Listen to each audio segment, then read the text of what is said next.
Chapter 4:15. Just as military Kill Ripper was about to kill Xiao He, an arrow pierced through the air. Pft! The arrow accurately hit military Kill Ripper's head, and blood splattered everywhere. It was a fatal arrow. Ugh! Military Kill Ripper's movements paused. Just as the spear in his hand was about to reach Xiao He, it fell powerlessly to the ground. Clang! Military Kill Ripper failed on the verge of success. At the last moment, Xiao He walked out of the gates of hell. It was Zhou Bo who saved Xiao He at the last moment. Among the generals of the Pei public army, Zhou Bo was the most adept at archery. Seeing that it was too late to save Xiao He, Zhou Bo drew his bow and shot Military Kill Ripper. Military Kill Ripper turned into a streak of white light and disappeared. Along with him, the rest of Military Kill Ripper, including Hua Xiong, were teleported out of the map. By saving Xiao He, Zhou Bo also pushed the Pei public army to the brink of destruction. With the retreat of Military Kill Ripper, the remaining soldiers were no match for Shanghai City's army. In less than half an hour, the entire battlefield returned to peace. The remaining soldiers either surrendered or were killed. Army Kill Ripper's two allies were also unable to escape, and they had to bid farewell to the Battle of Giant Deer. Although Military Kill Ripper had failed, he was not stupid. Just a little bit more and he would have succeeded. If Xiao He had been killed at the last moment, Ouyang Shuo wouldn't have had time to cry. Moreover, Military Kill Ripper did not return empty-handed. The two general souls dropped by Fan Kuai and Lu Wan were also valuable. After this incident, Ouyang Shuo no longer dared to be blindly confident. Don't ever look down on anyone in the world, even if they are defeated by you. Seeing that the situation was hopeless, Chao Can, Zhou Bo, Xia Hoing, and the other generals could only surrender obediently. The only exception was Liu Bang. At this moment, Liu Bang had completely lost his mind. However, Liu Bang's current combat strength was extremely terrifying. Even Ouyang Shuo was not confident that he could take Liu Bang down. Fortunately, Ouyang Shuo still had a trump card. Liu Bang's killing intent was almost tangible, and the crimson dragon coiled around his body became even more demonic. There was no one within 10 meters of him. Holding the sky demon spear, Ouyang Shuo slowly walked into the circle. Whether it was the Featherwood Guard or the Pei public army, everyone looked at Ouyang Shuo nervously. Feng Qiuhuang's eyes flashed with a trace of anxiety. The strange poison in Ouyang Shuo's body was only temporarily suppressed, it had not been completely eradicated. Feng Qiuhuang was worried that Ouyang Shuo wouldn't be able to use force, especially when facing such an opponent. Ouyang Shuo had never thought of fighting Liu Bang head-on. He slowly walked up to Liu Bang, raised his head, and stared at the red dragon that was baring its fangs and brandishing its claws. Crimson Dragon seemed to sense something and turned to look at Ouyang Shuo as well. When Red Dragon saw Ouyang Shuo, he became even more insolent. The corners of Ouyang Shuo's mouth curled into a sneer when he saw the Crimson Dragon provoking him, and he took out the golden Qilin seal. In an instant, a vast Emperor's aura rushed toward the Crimson Dragon. At the sight of the golden Qilin seal, a trace of fear flashed across the Red Dragon's arrogant eyes. The aura of an emperor was the nemesis of all evil. The characteristic of the golden Qilin seal was that it could restrain all kinds of evil things.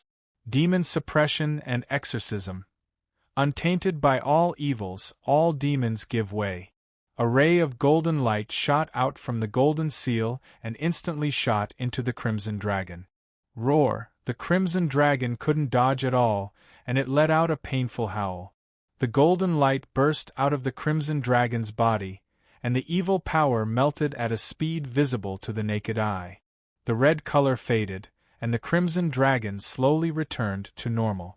It looked up at Liu Bang and unexpectedly, without any reluctance, broke out of its body and ran straight toward Ouyang Shuo.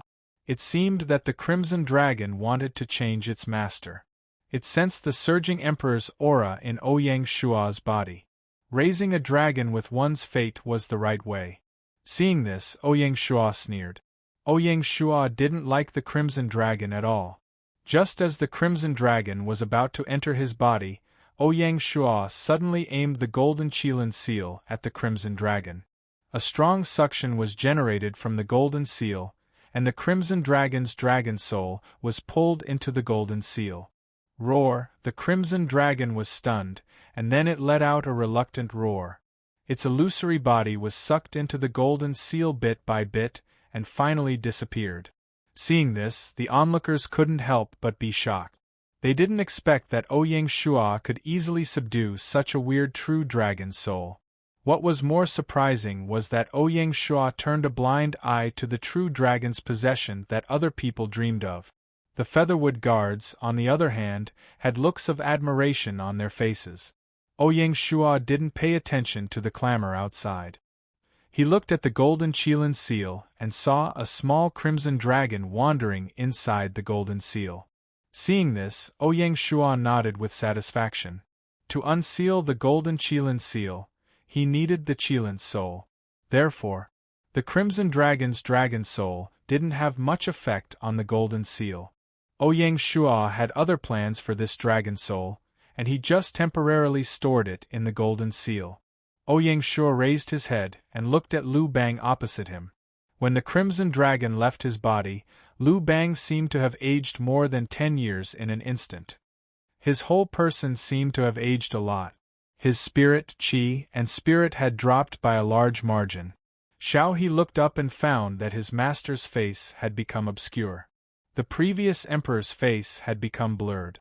Seeing this, Xiao He let out a long sigh. After the Crimson Dragon left his body, Lu Bang gradually came to his senses, and the redness in his eyes faded. Before, although he was unconscious, he still knew what was happening around him. After he came to his senses, he was even more confused. Duke Pei. Lu Bang turned his head and looked at Ouyang Shua. You lost. Hearing this, Lu Bang smiled sadly, looked at the captured Duke Pei, and said indifferently, The winner takes all. I've lost. You can do whatever you want to me. After waking up, Lu Bang still had his pride. Ouyang Shua nodded and inadvertently looked at the red knight sword in Lu Bang's hand. At this time, he was really embarrassed to take the sword in person. It was too embarrassing. Fortunately, Wang Feng was very discerning. Wang Feng stepped forward and took the red knight sword from Lu Bang's hand. You can go. Ouyang Shua waved his hand and let Lu Bang leave. Humph. Lu Bang didn't care. He grabbed a warhorse and left without looking back. As for Xiao He and the others, Lu Bang knew that there was nothing he could do. Watching their master leave, Xiao He and the others had complicated expressions. Among the generals, Fan Kuai and Lu Wan were the most loyal to Lu Bang. They were childhood playmates. Xiao He, Chao Ken, Xiahou Ying, Zhou Bo, and the others basically became friends with Lu Bang because of his character. After such a scene, their hearts were already wavering. Was the current Lu Bang still worthy of their loyalty? Perhaps. Ouyang Shua didn't give them time to think. He had to subdue all 4 of them. He called Bai Hua and Feng Qihuang together. Each of you pick one of the 4. Along the way, the elite troops of the 2 of them had also made great achievements in battle. Without these 1,000 elites, just the 3,000 Featherwood Guards would be a bit uncertain. Therefore, Bai Hua and Feng Qihuang naturally had the right to divide the spoils. Pick any one of them? Pick any one of them. Feng Qihuang said mockingly, Then I want Xiao He. Ouyang Shua's expression was awkward. Ha, you've exposed yourself. Feng Qihuang laughed and shook her head. Bai Hua also rolled her eyes at Ouyang Shua. The 2 girls were smart and knew that Ouyang Shua's trip was for Xiao He. They also knew their own limits and naturally wouldn't be ungrateful. Ouyang Shua was already grateful enough that he brought them out. How could he be so insatiable? Among the 4, Xiao He was naturally the best. He alone was equivalent to 10 people. Apart from that, Chao Ken and Zhou Bo were slightly stronger than Xiahou Ying. In the end, Bai Hua chose Chao Ken, while Feng Qihuang chose Zhou Bo. Chao Ken and Zhou Bo were evenly matched in strength. They were both skilled in both literature and martial arts. Both of them eventually became prime ministers. In comparison, Chao Ken was more literate, while Zhou Bo was more martial. Bai Hua's Lingxi city had Zhang Liao overseeing it and needed a civil official to carry it.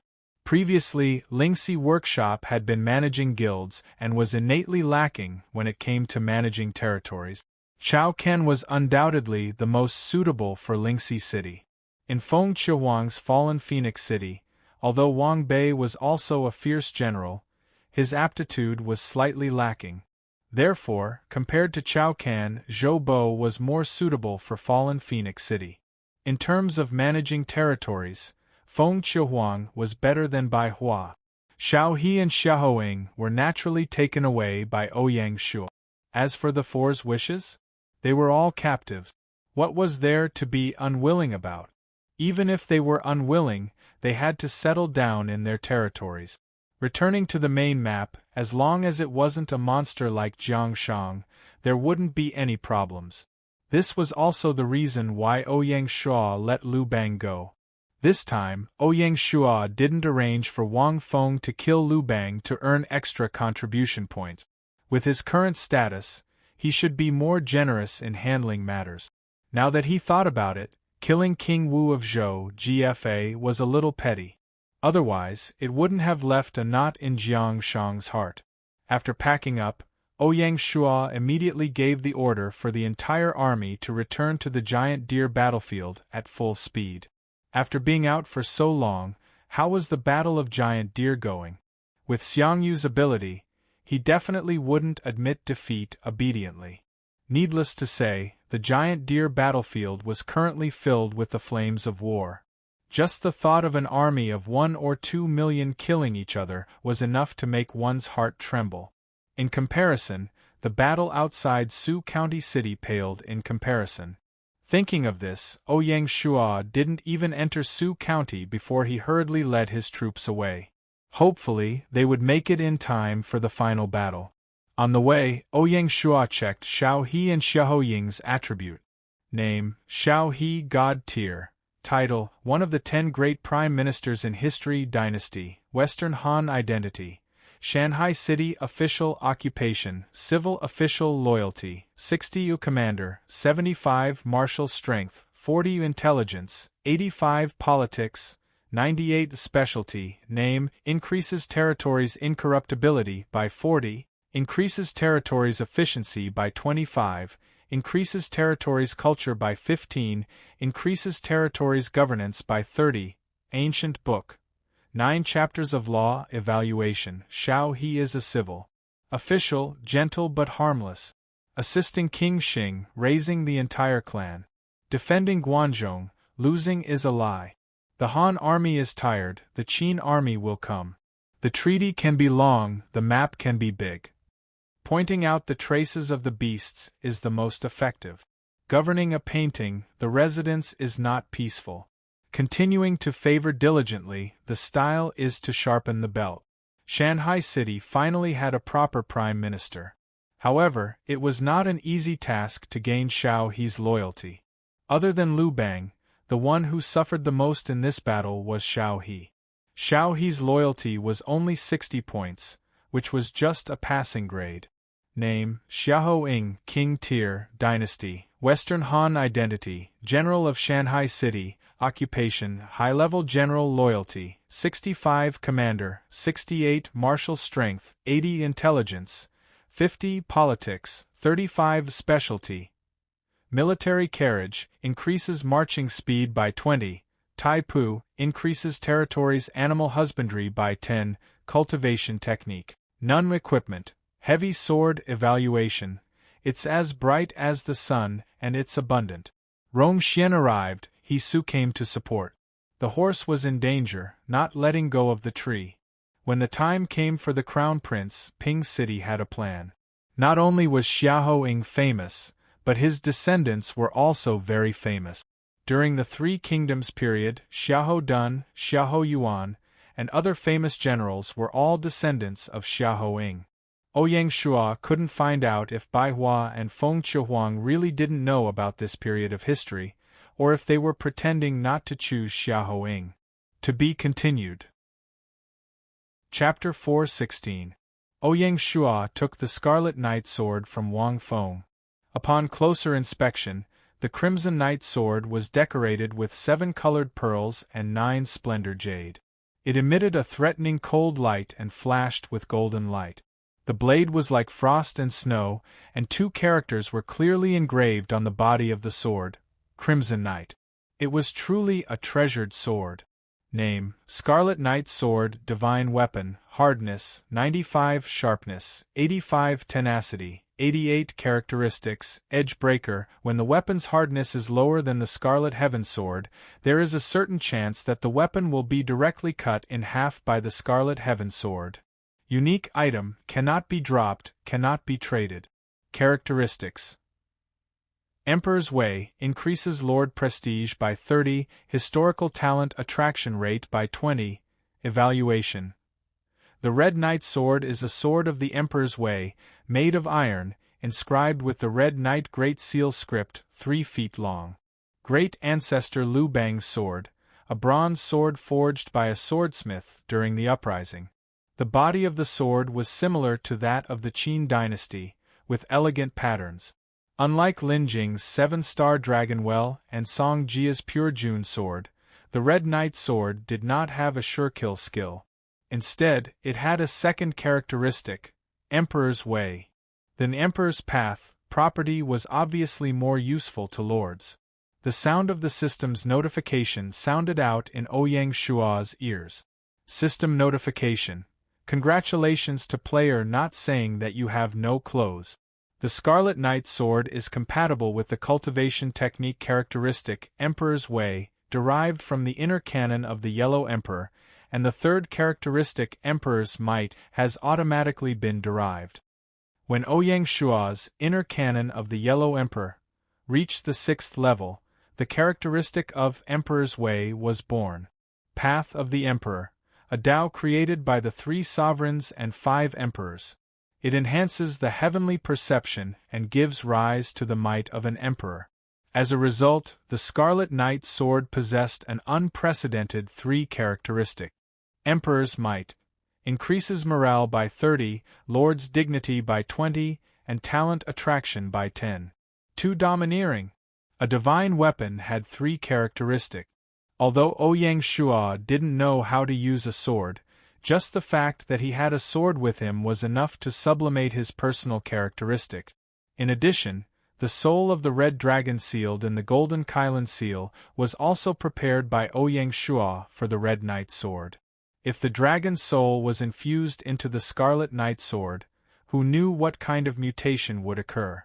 Taking the demonic spear as an example, its weapon soul was slowly born. After being promoted to a divine weapon, the weapon's soul had gradually awakened, but it was still very weak. The dragon's soul was different. If the dragon's soul was used to replace the artifact's soul, the divine weapon would be upgraded to another level. This also meant that it was not impossible for the Scarlet Knight Sword to be promoted to a sacred weapon. The only problem was that one had to be a divine craftsman to infuse the dragon soul into the Scarlet Knight Sword. Ouyang Shua thought of one person who was most suitable, and that person was O Yezi. I wonder where Master O Yezi is right now? Compared to the journey here, the journey back was much smoother. After 4 days and nights of traveling, the army returned to the giant deer battlefield. It was already the 14th day of the battle. The area outside Thorn Plains City had changed beyond recognition. The 3 defensive chains that Bai Qi had set up were all destroyed by the anti-Qin faction. Outside Jiuan City, corpses were strewn everywhere, and blood flowed like a river. The entire land was dyed red with blood. The trenches were filled with corpses. Plumes of black smoke drifted on the battlefield. It was the thick smoke of burning corpses. Such a scene was truly horrifying. It was like an endless hell. Even Ouyang Shua, who had long been accustomed to the bitterness of the battlefield, couldn't help but be moved. Ouyang Shuo was unable to imagine exactly what sort of great battle had occurred in the colossal deer battlefield in a mere 10 days of time. He checked the contribution list and was shocked. His name was naturally still at the top of the list. There was no doubt about the lethality of the Imperial Guard division. What shocked Ouyang Shuo was the contribution points of other people. The 100th place on the list had a terrifying 23,000 contribution points. Are these people crazy? Ouyang Shuo made a rough calculation. If he calculated it in reverse according to the contribution points, at least 400,000 soldiers had died on the battlefield. 400,000 deaths. What kind of concept was that? This meant that 40,000 soldiers were dying every day. This was too crazy. For the sake of contribution points, the feudal lords were going all out. Wui, how do we return to Thornplain City? That's right. How do we return? The area outside Thornplain City was already the territory of the anti-Qin faction. Densely packed tents were connected one after another outside Thornplain City. It was so vast that one couldn't see the end. At this time, Ouyang Shuo didn't dare to show his face. They were currently on a small hill outside the city. They could only see the battlefield from afar. It's difficult.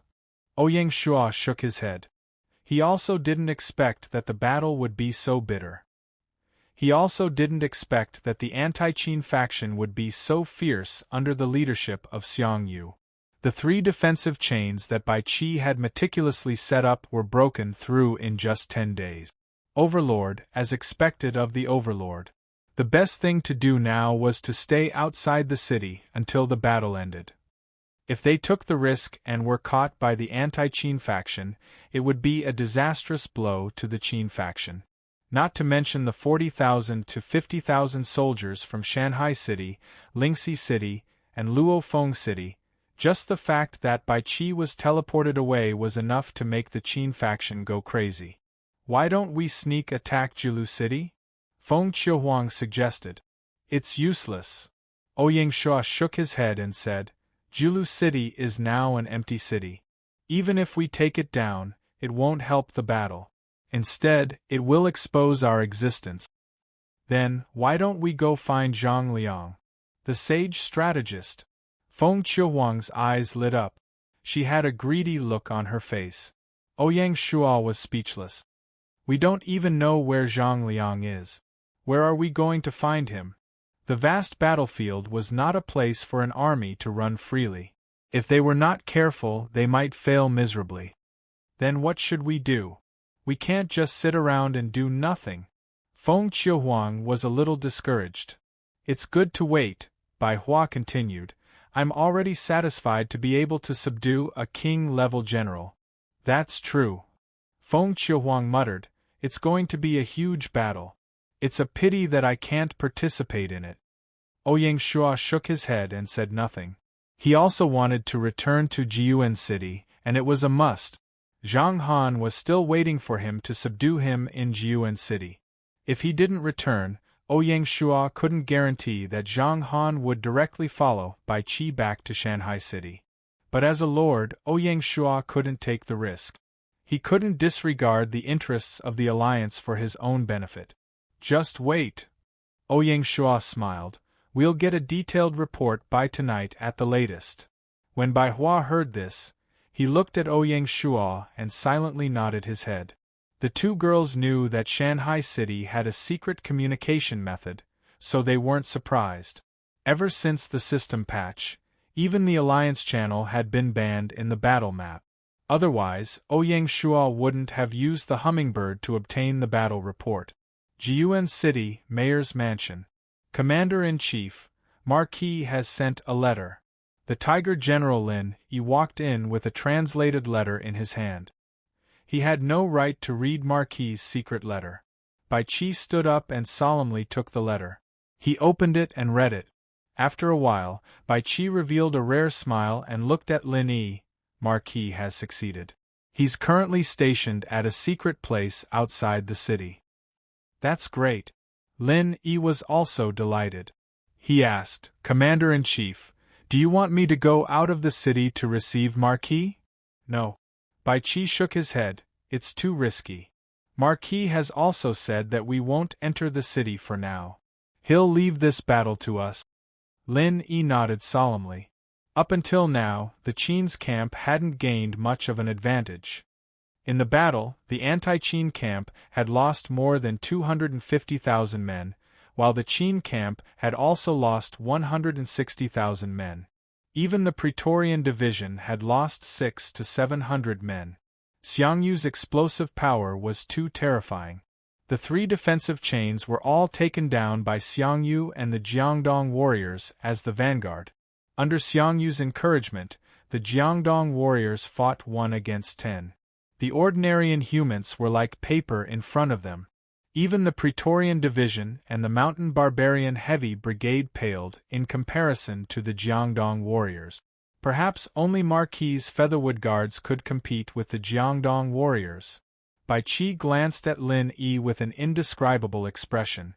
Before the battle, the Tiger General was full of confidence, as if he was the strongest army in the world. He didn't think that he would suffer such a huge setback in front of the Jiangdong warriors. Well, if he didn't experience a setback, he wouldn't know that there was always someone better out there. It was time to teach the Praetorian division a lesson. Lin Yi's confidence had grown too fast after his achievements in the Battle of Lizhou. This was also a common problem for young generals. In comparison, the reborn Luo Shixin was much steadier. What about Lin Yi? As the flag of the territory's local generals, he had only been in the army for about a year and a half, and he was already the commander of the army. Too fast a promotion inevitably brought about some side effect. Marquis was also aware of this. The night before the battle began, he talked to him alone about this matter. Bai Qi was not only good at fighting, but he was also good at training generals. During his time in Qin, Wang Bei, Wang Ling, Meng Ao, Ying Bao, and other generals were all trained by Bai Qi. Bai Qi was quite optimistic about Lin Yi. Although he was young and full of vigor, his aptitude was still the best. He was a promising talent. Thinking of this, Bai Qi couldn't help but admire Marquis' foresight. Among the local generals, Lin Yi and Zhao Sihu were the only ones that Marquis really valued and could achieve great things. Even Wang Feng, the general of the Featherwood Guards, was still somewhat lacking in commanding troops. Marquis also noticed this, so he transferred Wang Feng from the Praetorian division to become the commander of the Featherwood Guards. The organization of the Featherwood Guards was simple, so the requirements for commanding troops were lower. Otherwise, it would be difficult for Wang Feng to command the Praetorian division. As for the other local generals, only Zhao Yan, Hu Yibiao, and a few others had some potential. Li Mingliang was also a good seedling, but unfortunately he died in battle early. The others like Zhang Daniu and Zhou Feng were already unbearable. From this, it could be seen how difficult it was to train a general. Even with such excellent conditions in Shanghai City, they could only train 1 or 2 generals. As for how to fight this big battle, Bai Qi already had a draft in his mind, and he had already started to arrange it. To be continued. Chapter 4:17. P.S. I apologize for the one update I missed the day before. General, what should we do next? Bai Qi didn't say anything. He sat in front of his desk and wrote a letter, reporting the details of the battle to Marquis. At the same time, Bai Qi had also written down the next step of the war. Men. Here. An Iron Eagle swordsman walked into the study. Send this letter to Marquis. Yes, sir. The Iron Eagle swordsman took the letter and left. After replying, Bai Qi turned to Lin Yi. Defend the city tomorrow and don't go out. No matter what Xiangyu chooses, remember, don't go out of the city. Understood. Lin Yi nodded after hearing that. All of the generals of Shanghai City had great faith in General Bai Qi. Speaking of generals, Xiangyu had to mention Xiangyu the hegemon. After breaking through 3 defense lines, Xiangyu led his troops to the east gate of Jiuan City. Xiangyu wasn't just brave in battle, he had the brains for strategy as well. He knew that the Qin army didn't suffer any serious losses in the past 10 days. The main force had retreated to Jiuan City. Xiangyu didn't have the confidence to take down a city guarded by millions of soldiers. No matter how arrogant he was, he wouldn't be this arrogant. Fortunately, Xiangyu had his own way of doing things. He took the lead and set up a formation at the east gate, declaring that he would fight 1 against 4. No matter which 4 generals the Qin sent, he would take them on alone. He would never go back on his word. This provocation caused a huge commotion in the Qin army. The fierce general Eli couldn't hold it in anymore and wanted to fight Xiangyu. Fortunately, Bai Qi stopped him in time. Xiangyu's bravery was indeed invincible. But to say that he would fight 1 against 4 was too arrogant. Perhaps he didn't know that there were several fierce generals in the Inhuman army. Eli, Zhang Liao, Qin Qiong, and Wang Bei. All of them were fierce generals. Other than that, the other lords had many fierce generals under them as well. The generals weren't happy with Xiangyu's provocation. If it wasn't for Bai Qi, a battle would have started immediately. Bai Qi wouldn't fall for it. No matter who won, they wouldn't have an advantage in a battle with Xiangyu. If they lost, they would suffer heavy casualties. If they won, they would be besieged. There was nothing to brag about. Not to mention, it was hard to defeat Xiangyu, and even harder to kill him. If he couldn't kill it, everything would be futile. Not to mention, deep down, Bai Qi looked down on General Dou. As the god of war, for Bai Qi, the battlefield was a battle between armies.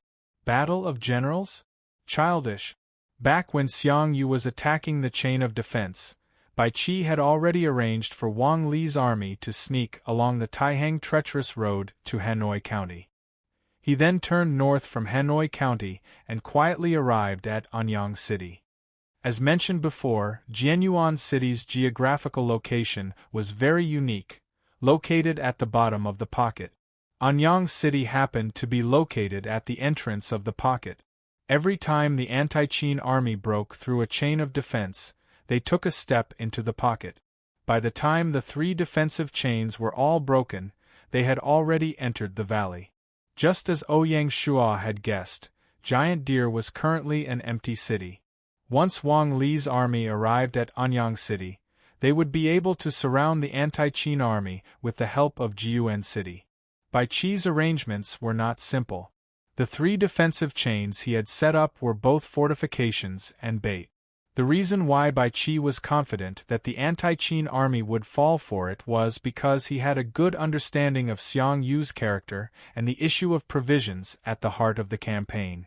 In terms of bravery, Bai Qi naturally couldn't compare to Xiangyu. But in terms of strategy, Xiangyu was no match for Bai Qi. It wasn't that no one in the anti-Qin camp could see through Bai Qi's arrangements, but Xiangyu didn't listen. This person was Han Xian, Xiangyu's provisions officer, who had yet to achieve his ambitions. What kind of person was Han Xian? After observing the surrounding terrain, he was already suspicious. When Xiangyu's army pressed forward and the Qin army retreated, he became even more suspicious. Han Xian met Xiangyu and explained his thoughts, but all he got in return was mockery and disdain. In Xiangyu's eyes, it was all because of his bravery that he was able to break through the defensive chains. How could it be a trick of the enemy? It was obvious what kind of disdain Han Xian would receive after he finished speaking. Han Xian walked out of the tent and let out a long sigh. "Mister, why are you sighing?" Just then, a young man walked over slowly.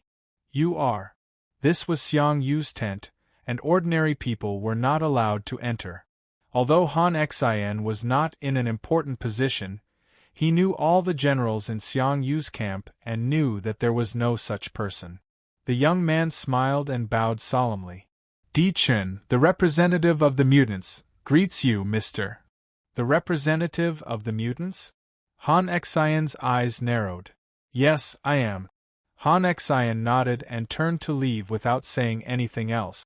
Han Xian had not come into contact with the mutants, so he didn't want to talk about them in detail. But Di Chen wouldn't give up. After all, Di Chen had been waiting outside Xiang Yu's tent for a week and finally caught Han Xian. Anyone in the anti-Qin camp who had done any homework before the war knew that Xiang Yu's camp had a divine general, Han Xian, who was comparable to Bai Qi. Unfortunately, Han Xian's position in the army was so low that no one recognized him. Moreover, he was in Xiang Yu's army, so ordinary lords couldn't find him. Only Di Chen, as the representative of the mutants, could search Xiang Yu's camp. Even so, he didn't find anything. In the end, Di Chen decided to wait outside Xiang Yu's tent every day.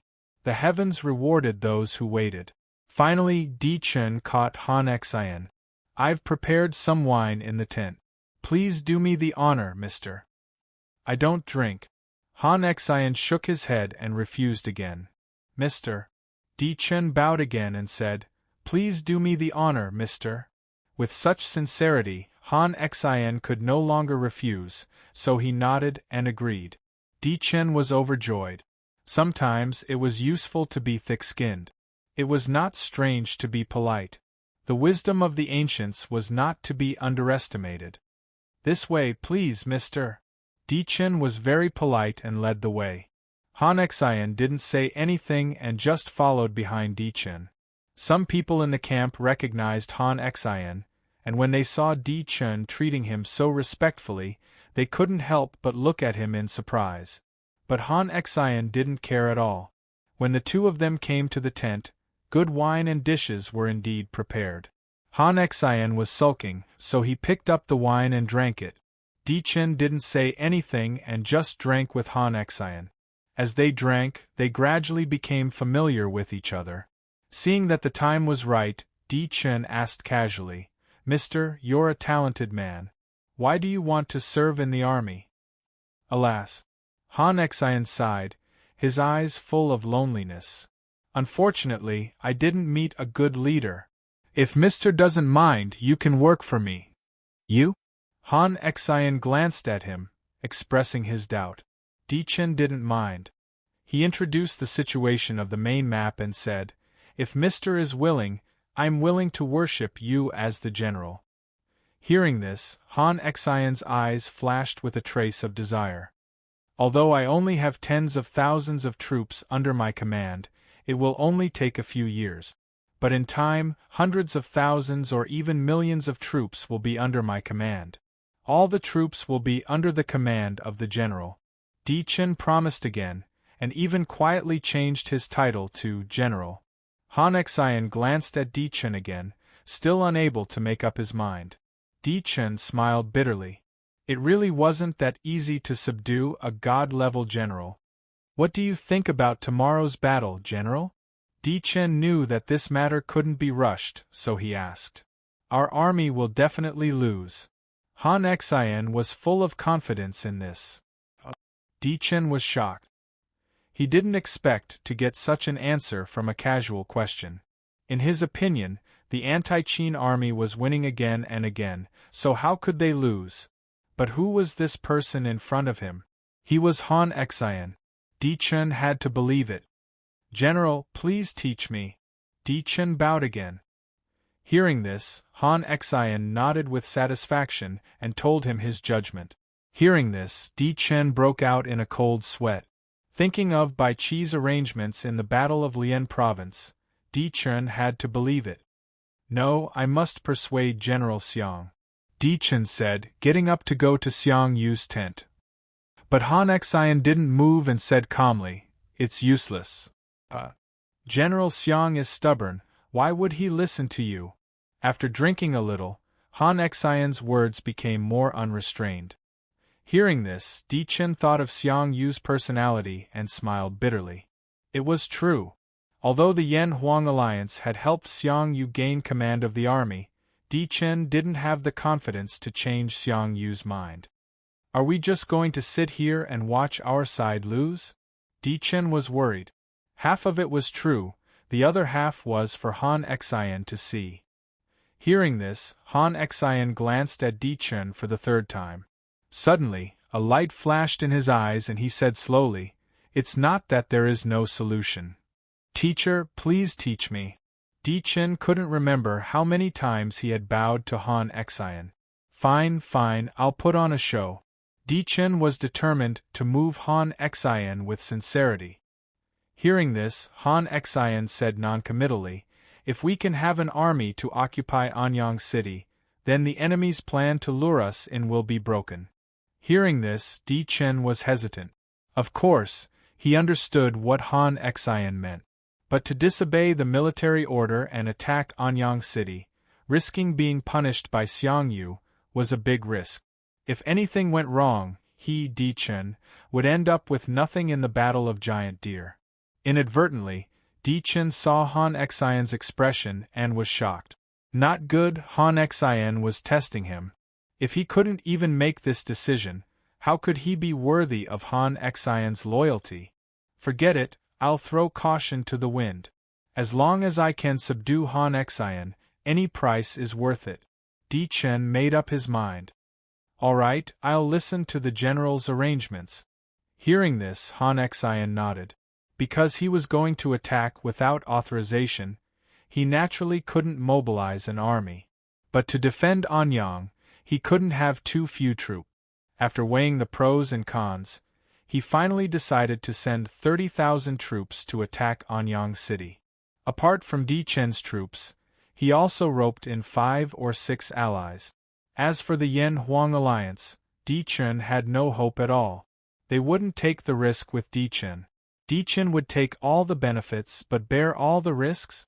Even Battle Wolf would not agree to it. Fortunately, Di Chen's influence among the lords was not small.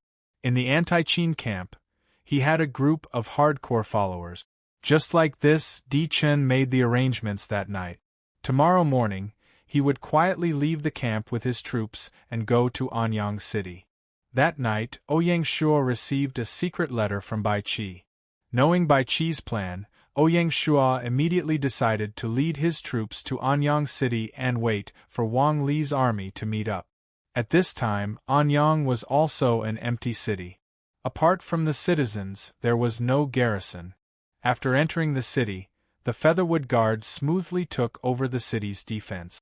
Ouyang Shuo didn't know that a sudden collision was waiting for him. At this time, Wang Li's army was at least a day's journey away from Anyang. To be continued. Chapter 4:18. Nightfall, Anyang City. After entering Anyang, Ouyang Shuo and the others settled down in the city lord's residence. The officials of Anyang City had long fled. The residence was empty, with all sorts of objects and furniture lying all over the place. Seeing this, Wang Feng arranged for a platoon to be in charge of tidying up the residence. Fortunately, Ouyang Shuo wasn't a picky person. After tidying up a bit, he got to work. As for the rooms, the two ladies were in charge of tidying them up. They had a full set of bedding in their storage pouches, so there was no need to worry. In this regard, Gaia was rather humane. It didn't mean that not using storage pouches during the war meant that nothing could be done. If that was the case, the players would definitely cause a ruckus. Faced with such an elite army, the nobles, merchants, and commoners of Anyang didn't dare to do anything. They were like a flock of lambs waiting to be slaughtered. Furthermore, Ouyang Shuo had to personally meet with the representatives of the nobles and merchants. Considering Bai Qi's strategy, Ouyang Shuo had to take control of Anyang City as soon as possible. First and foremost, he had to appease the commoners. The world had been against the Qin dynasty for a long time, and Anyang was within the borders of Zhao. Zhang Han had looted all the food in Anyang City, but less than 10% of the commoners were left behind. Those who were left were the nobles and merchants. Zhang Han was lenient toward them.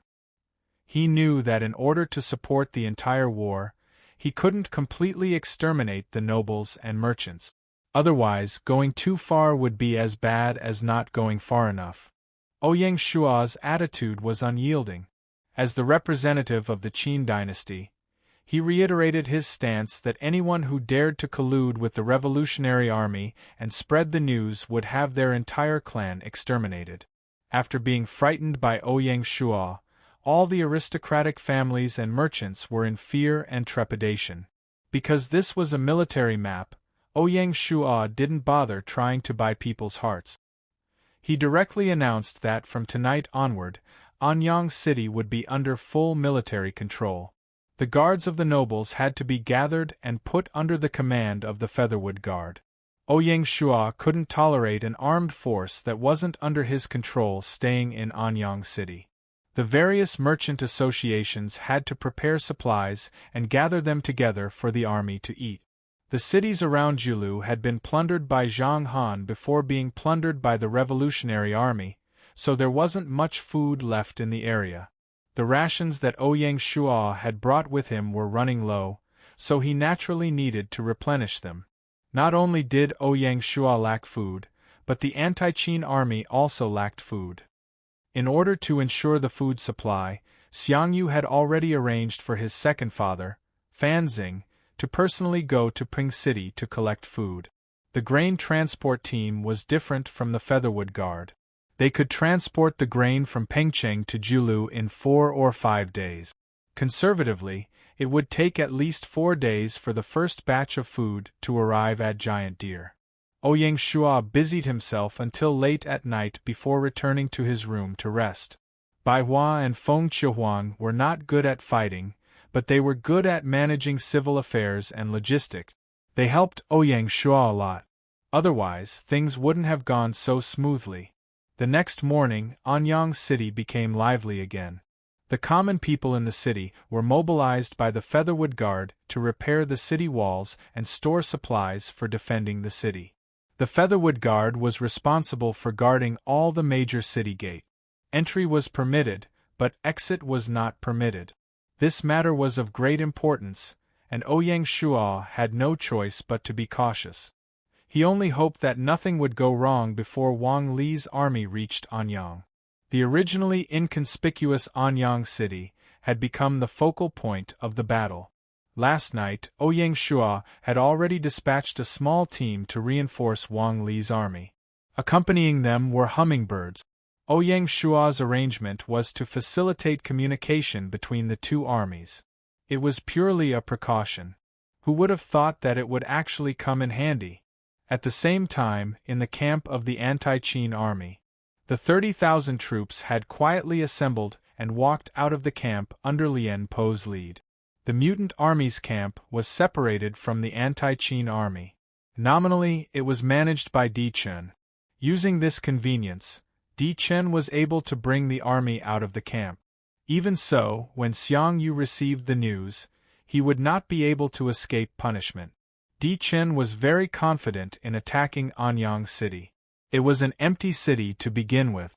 The difficult part was to defend Anyang City and defend against the Qin dynasty's army. Although Han Xian had seen through Bai Qi's arrangements, he could not answer a series of questions such as how many troops Bai Qi had arranged and when the Qin army would arrive at Anyang City. Therefore, Di Chen invited Han Xian to accompany the army. Unexpectedly, Han Xian shook his head and refused. It was only 30,000 troops, and Lien Po was the commander. Han Xian had no interest in interfering. Moreover, he was now a supply soldier under Xiangyu's army. How could he leave his post without permission? Once discovered, according to the military law, Han Xian would be punished. Seeing this, Di Chen shook his head regretfully. Di Chen's intention in inviting Han Xian to accompany the army was not simple. First, Han Xian had a higher chance of winning. After all, Han Xian knew the Qin army better than Lien Po. Second, Di Chen's scheming. He wanted Han Xian to break the military law, so that Han Xian could not stay with Xiangyu's army and could only join Di Chen's camp. When it came to playing tricks, these aristocratic sons were really good at it. Unfortunately, Han Xian did not fall for it. Helplessly, Di Chen could only lead his troops to Anyang City. The camp of the anti-Qin army was only half a day's journey from Anyang City. At noon, the 30,000 troops arrived outside Anyang City. Di Chen rode on his warhorse, looking at Anyang City from afar. The success of the Battle of Giant Deer depended on this fight. At this moment, a vanguard came to report. Report. Speak. My lord, we found a garrison in Anyang City. It is not an empty city. What? Di Chen was shocked. Could it be that he was already a step too late? Lien Po, on the other hand, was calmer. He asked, "How many troops are there in the city? Which unit is it?" "General, there are no flags on the city wall. We don't know which unit it is. I took a look from afar and saw commoners repairing the city wall. There are not many patrolling soldiers." Lien Po's eyes brightened. He turned to Di Chen and said, "My lord, they must be the vanguard of the Qin army. They have just arrived at Anyang City. This is a heaven-sent opportunity. As long as we take Anyang City before the main Qin army arrives, everything is still going according to plan." At first, Lien Po was not convinced by Han Xian's judgment. The appearance of the Qin vanguard undoubtedly confirmed Han Xian's judgment. Lien Po began to pay more attention to Han Xian. "Correct." Di Chen nodded firmly. "No need to wait. Let's attack. We must take Anyang City." When it was time to be decisive, Di Chen was decisive. "Yes, my lord."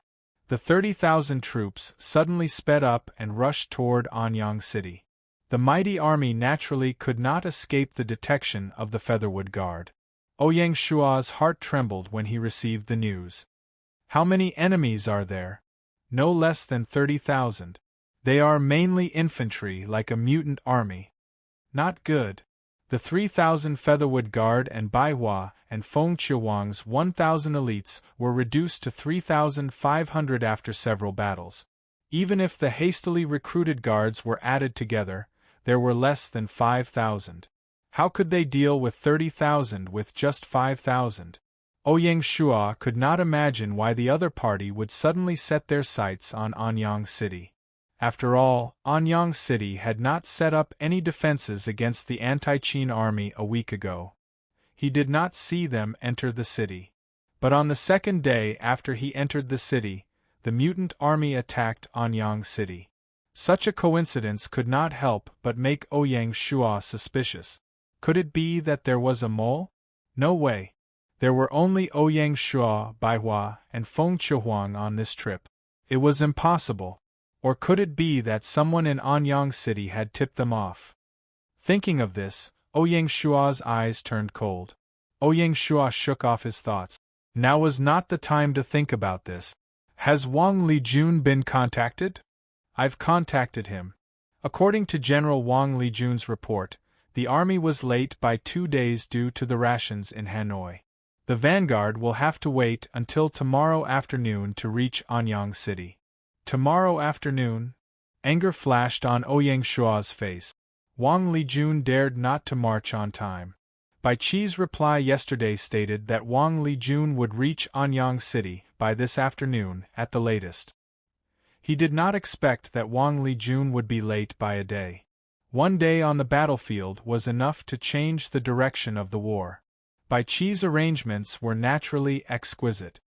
He had also calculated that if Xiang Yu's army could not take down Jiuan City, they might notice Anyang City behind them. Thus, Bai Qi told Wang Lijun to set off early. He did not expect Wang Lijun to be so daring. If Ouyang Shua had not rushed back from Su County and stationed himself in Anyang City. Once the anti-Qin army occupied Anyang City, Bai Qi's arrangements would have been for naught. The consequences would be unimaginable. Such a mistake should be executed. Killing intent flashed in Ouyang Shua's eyes. He tried his best to calm the anger in his heart and said, "Order Wang Lijun's vanguard to arrive at Anyang City by tomorrow morning. Otherwise, I will see you with my head." "Yes."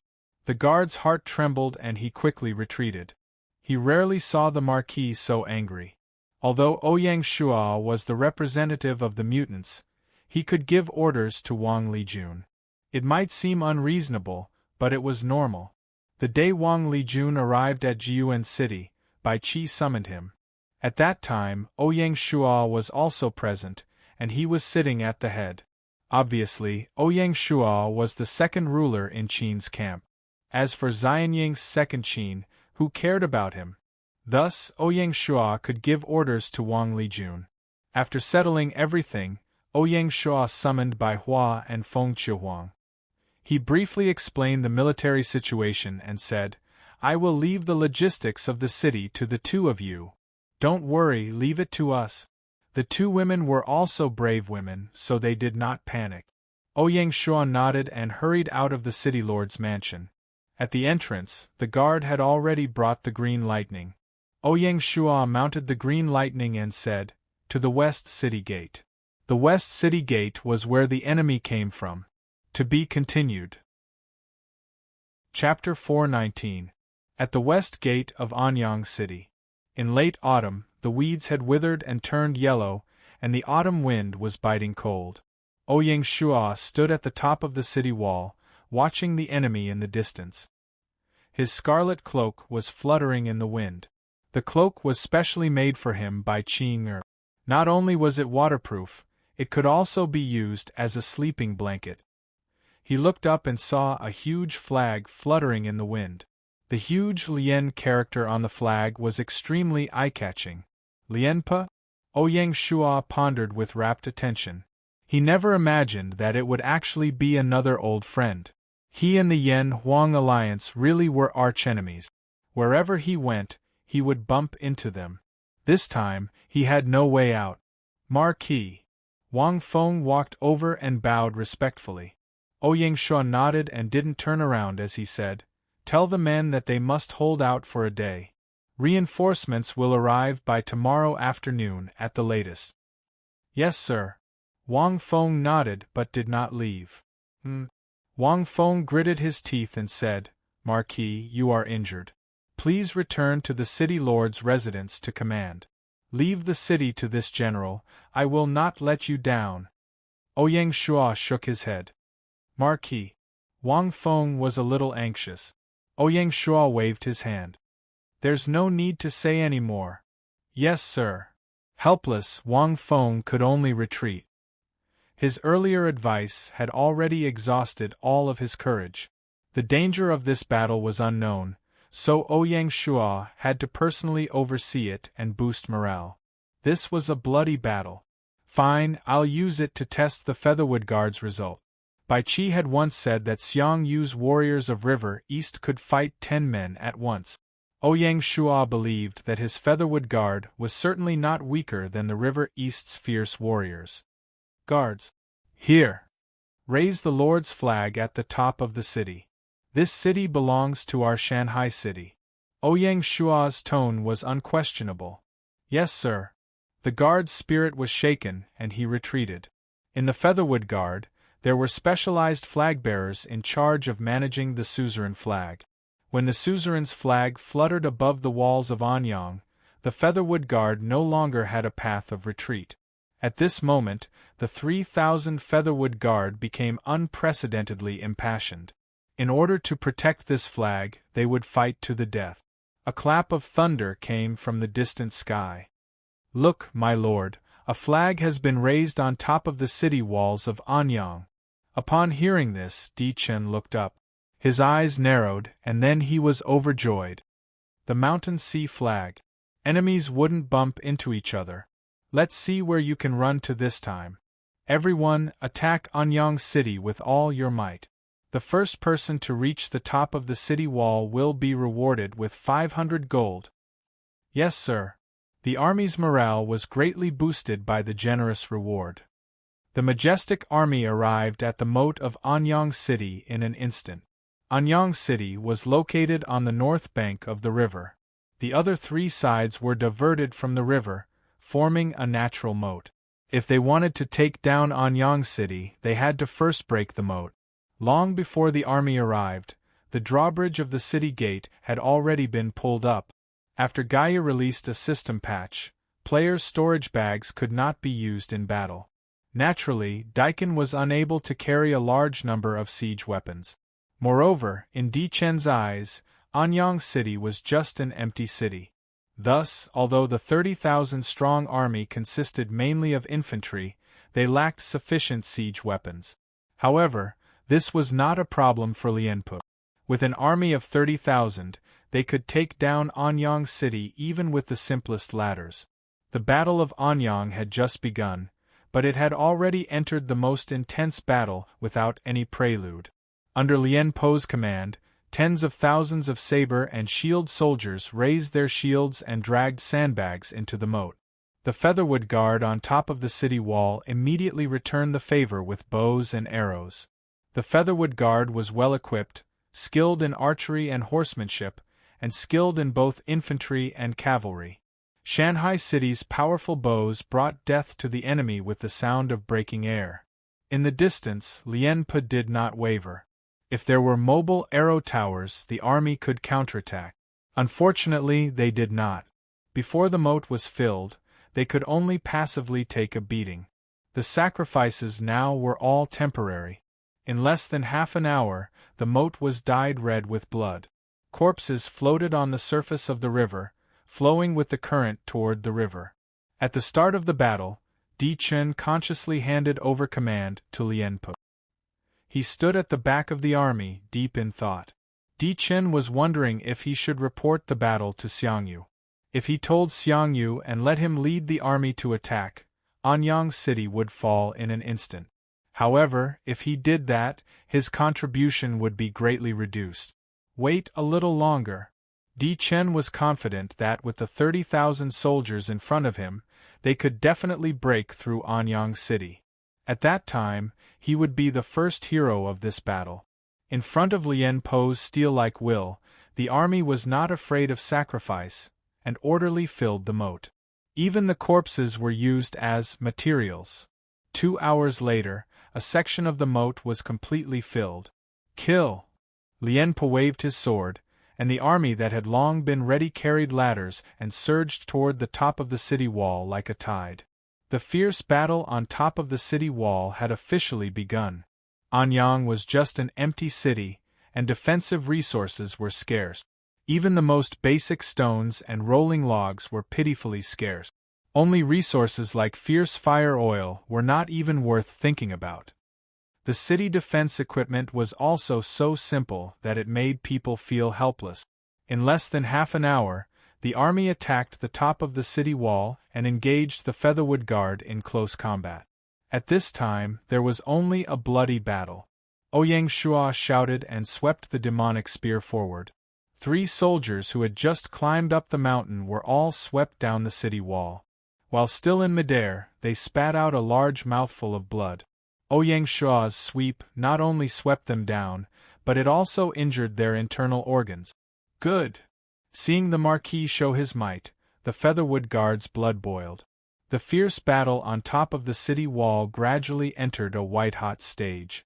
Lianpe had the advantage in military strength, and simply did not think of giving the defenders on top of the city wall a chance to breathe. Under his command, the army launched wave after wave of attacks on the city wall. The Featherwood Guard stood on top of the city wall, but it was as if they were standing in the middle of the waves, facing wave after wave of attacks.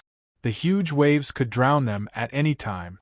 Facing the waves, they could only transform into stubborn stones, just like Ouyang Shua at this moment. He stood in a position and did not move. No matter how many enemies rushed to the top of the city wall, his demonic spear, whether sweeping, stabbing, or blocking, received them one by one. The enemy's blood flowed everywhere. The blood splattered everywhere, splashing onto Ouyang Shua's armor, helmet, and face. The scarlet cloak, against the backdrop of the blood, was even more bewitching. Like a raging flame, like the morning glow.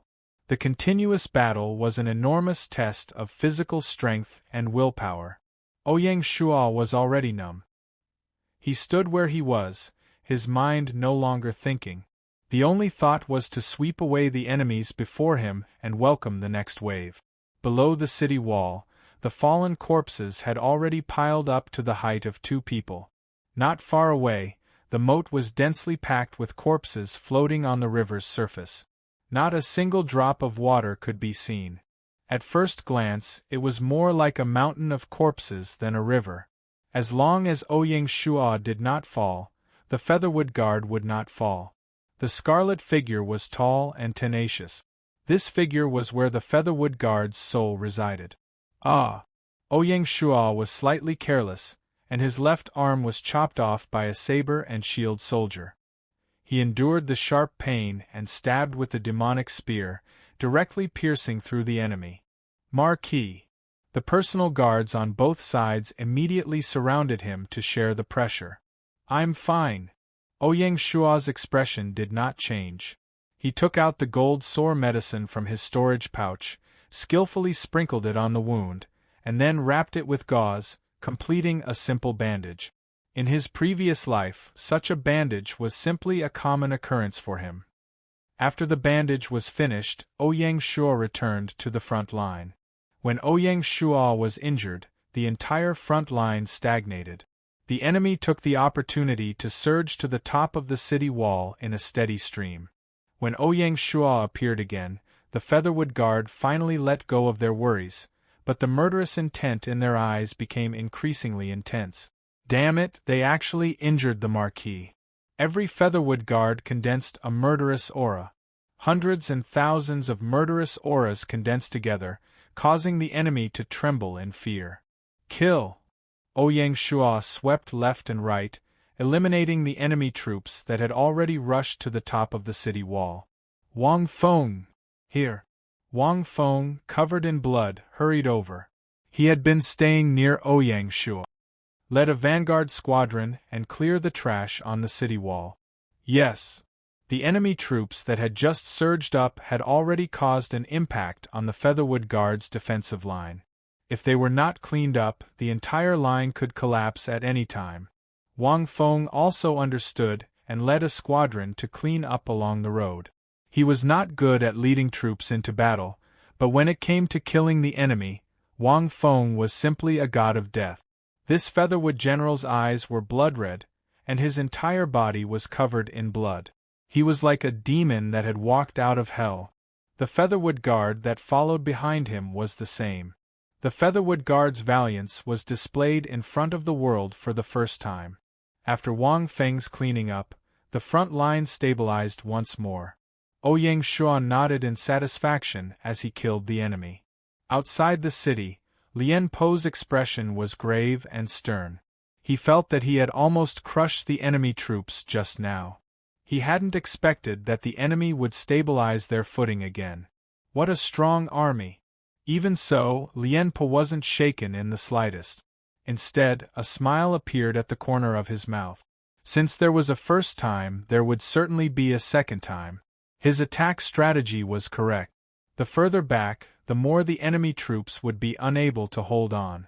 No matter where the danger appeared, it was enough to cause the entire line to collapse. Regarding this, Lian Po was brimming with confidence. What Lian Po could think of, Ouyang Shuo, as the person involved, naturally realized as well.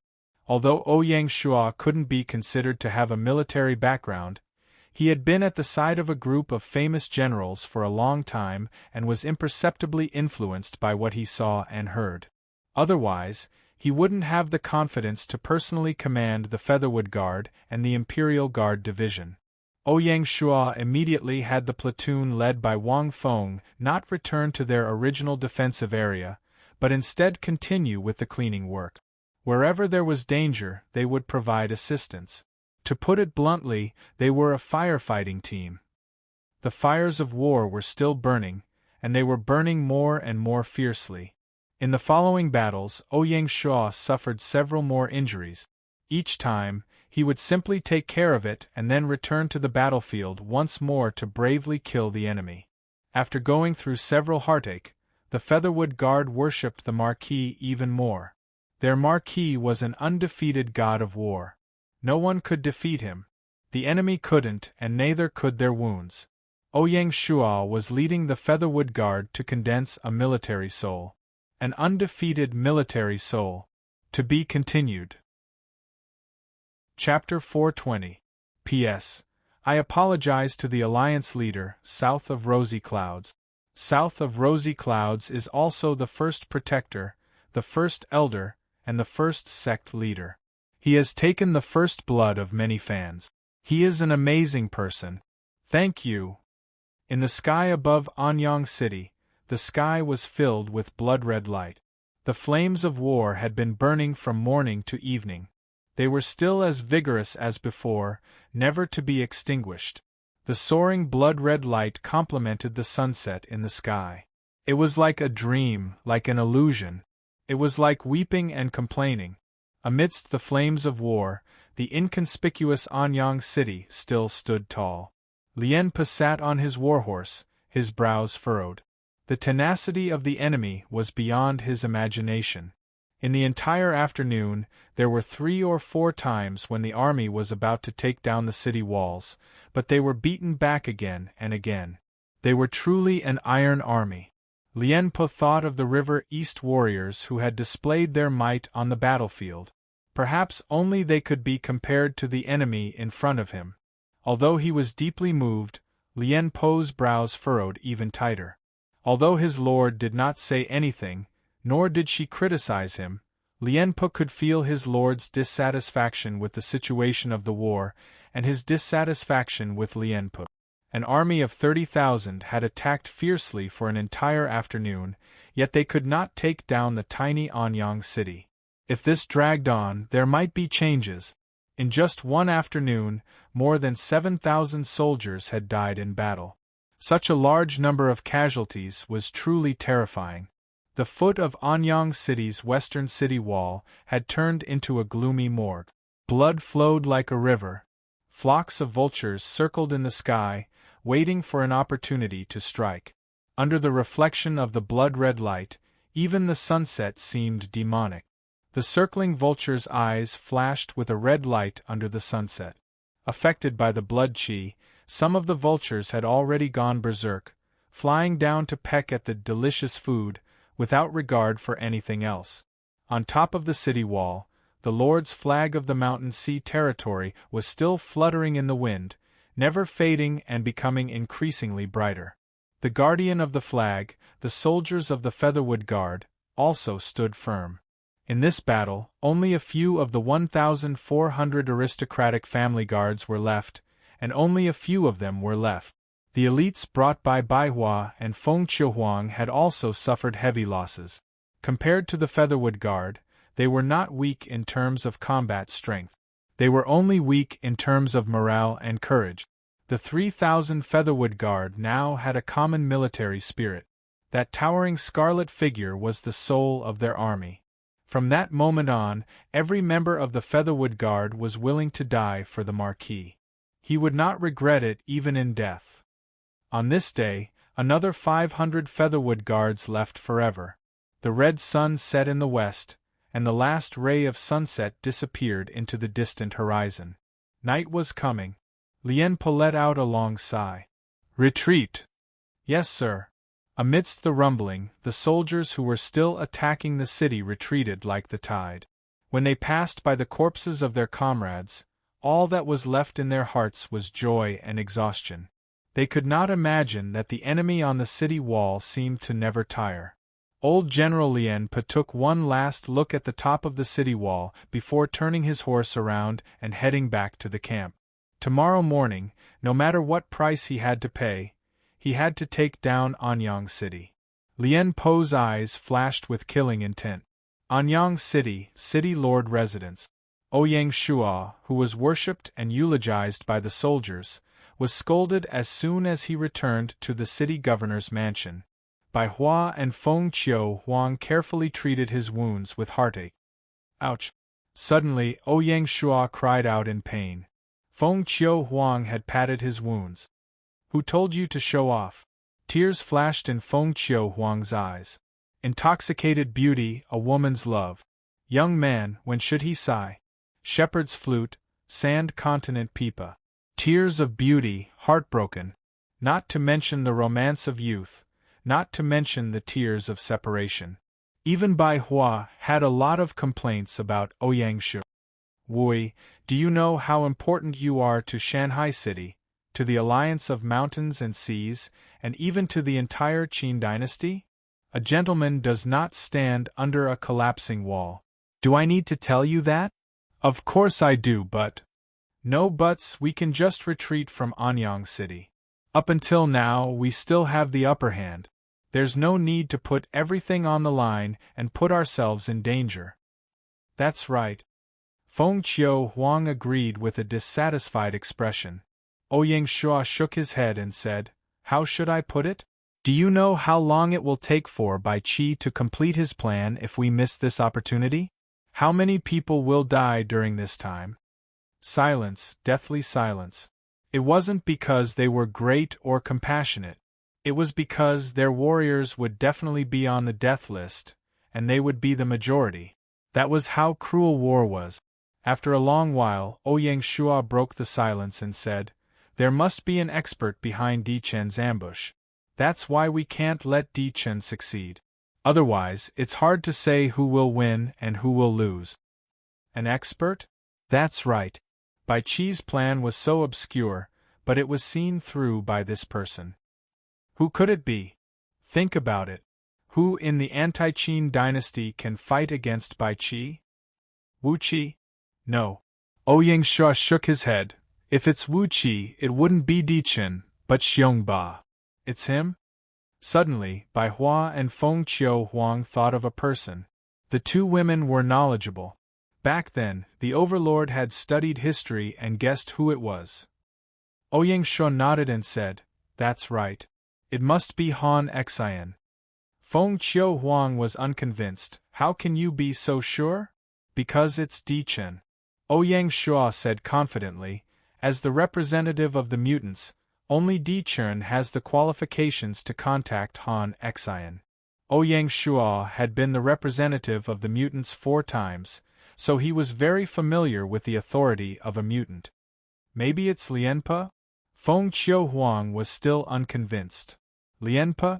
If Lianpe could think of that, he wouldn't have waited until now to attack Anyang City. Ouyang Shua's eyes were unreadable. Although Lianpe and Bai Qi were the 4 great generals of the Warring States period, there was still a gap between them. That makes sense. Han Xian is a ferocious person. Ouyang Shua's eyes flashed with envy. If he really fights against Bai Qi, who knows how long this battle will take? So, we must hold on until Wang Li's army arrives. Ouyang Shua's tone was firm. The two women looked at each other, speechless. They couldn't bring themselves to say anything more. Wui, is there anything we can help with? Yes. Ouyang Shua's words were shocking. Speak. The two girls were excited and couldn't wait. Did you forget that we still have 4 ferocious people in our team? Ouyang Shua smiled and said, If they are willing to help, our chances of winning will be higher. Yeah, how could we forget about Zhou Bo and the others? Ha! With 3 ferocious people joining us, wouldn't it be like adding wings to a tiger? Don't be happy too early. Ouyang Shua shook his head and poured cold water on them. The knot in their hearts won't be solved so easily. Don't worry, leave it to us. Feng Qiu Huang was full of confidence. She might not be good at fighting, but she was confident in ideological work. Bai Hua's eyes also flashed with a hint of brilliance. Then I'll wait and see. Humph. Feng Qiu Huang turned around and left the study with Bai Hua. After the two girls left, a young officer walked into the study. Marquis. It was the accompanying intelligence officer from the intelligence department. He looked at Marquis with admiration. Marquis's actions in the afternoon had already spread throughout the army. Any reply from Wang Li's army? Yes. The officer handed over Wang Li's reply. Ouyang Shua opened it and his brows relaxed. In the letter, Wang Li had issued a military order that the 50,000 vanguards would arrive at Anyang before noon tomorrow. You're dismissed. Yes, sir. The officer left. A trace of worry flashed across Ouyang Shua's face. Although they won the battle during the day, it was a Pyrrhic victory. Even if they could resist tomorrow morning, the Featherwood Guards would be crippled. More importantly, he was exposed in front of the anti-Qin camp. Ouyang Shua couldn't imagine what would happen if an army of 100,000 besieged Anyang. If that happened, He could only abandon the city and escape. Otherwise, he would lose everything if he was captured. It was difficult. How could he solve this predicament? He couldn't retreat and he couldn't defend. Forget it, I'll leave it to Bai Qi. My mission is to defend. Thinking of this, Ouyang Shuo waved his pen and wrote a secret letter to Bai Qi. In the letter, Ouyang Shuo described the battle situation and the movements of Wang Li's army in detail. Ouyang Shuo stated that he would defend Anyang until reinforcements arrived. As for the task of restraining Xiang Yu's army, it would be Bai Qi's responsibility. Presumably, Bai Qi would think of a way. After all, Ouyang Shuo only wanted Bai Qi to buy him half a day. Under the curtain of night, the bustling Anyang city regained its peace. All the ugliness was covered by the darkness of the night. Outside the city Di Chen's camp. Di Chen was alone in his tent, drinking to drown his sorrows. A huge sense of frustration surged in Di Chen's heart with the help of alcohol. Di Chen didn't expect the trump card of Shanghai City to be so powerful. Compared to them, the elites he was so proud of weren't even worth a fart. The most despairing thing in the world wasn't losing to an opponent. It was climbing a mountain and thinking that he had caught up with his opponent, only to find that his opponent had climbed a higher mountain. He looked up to the mountain. No. A fierce light flashed in Di Chen's eyes. According to his observation, based on today's situation, the army might not be able to take Anyang City even tomorrow. Di Chen didn't dare to gamble anymore. Since you're so confident, then let's face the vast army. Thinking of this, Di Chen quickly wrote a secret letter. After thinking for a while, he wrote a second letter. Guards. Here. Send this letter to General Xiang overnight. Tell him that it's an urgent military matter. Yes, sir. Di Chen took out the second secret letter and said, Give this letter to General Han. Understood. The guards were Di Chen's absolute confidants. They knew about Han Xian's existence. Go. Di Chen waved his hand, a strange look in his eyes. Tomorrow it would be another tit-for-tat battle. To be continued. Chapter 421. It was a long night. Jiuan City, City Lord Manor. Ouyang Shuo's secret letter was delivered to Bai Qi's desk in less than 2 hours. Bai Qi opened the letter and read it. He muttered to himself, Is it Han Xian? Interesting. Men. Here. Summon him for a meeting. Yes, sir. The personal guard did not dare to slack off and immediately went to inform the generals. Even though it was late at night, none of the generals dared to complain about the meeting. It was common for generals to be woken up in the middle of the night due to the urgency of the situation. In less than 15 minutes, Zhang Han, Eli, Zhang Liao, Qin Qiong, Wang Bei, Lin Yi, and the other generals gathered in the City Lord Manor's conference hall. These generals knew Bai Qi's style of doing things, so they didn't dare to delay. On the other hand, the generals of the other lords arrived late, causing Bai Qi to frown. Who dares to accept Xiang Yu's challenge tomorrow? As soon as he finished speaking, the generals couldn't react in time and were all stunned. Didn't the general refuse to accept Xiang Yu's challenge? Why did his attitude suddenly take a 180-degree turn? Bai Qi sat at the head of the table expressionlessly. General, I wish. Eli was the first to step forward. He wouldn't pursue the matter. Xiang Yu's provocations outside the city over the past few days had left Eli feeling stifled. Good. Bai Qi nodded in satisfaction. As expected of one of his generals. Who else? My wish. Zhang Liao, Qin Qiong, Wang Bei, and the other generals requested to accept the challenge. All of them had been suppressing their anger for a long time. Very well. Bai Qi raised his head and looked around. Tomorrow, General Eli, General Zhang Liao, General Qin Qiong, and General Wang Bei will face Xiang Yu. Yes, sir. The generals who were called were all overjoyed.